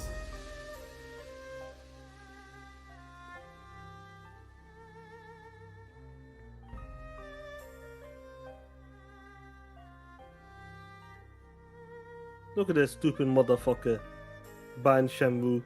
Hey, man, I'm a gamer, man. Get your black ass out of here. Hey, baby, I need to tell you something. What's up, baby? I bought this game, Shenmue. Oh, that's cool. But baby, it was $50. $50? You black motherfucker. That was supposed to last us for 2 weeks at $60, so now you're telling me that you only have $10 left? Yeah, baby, only $10 left. We only have $10 for the next 2 weeks, then?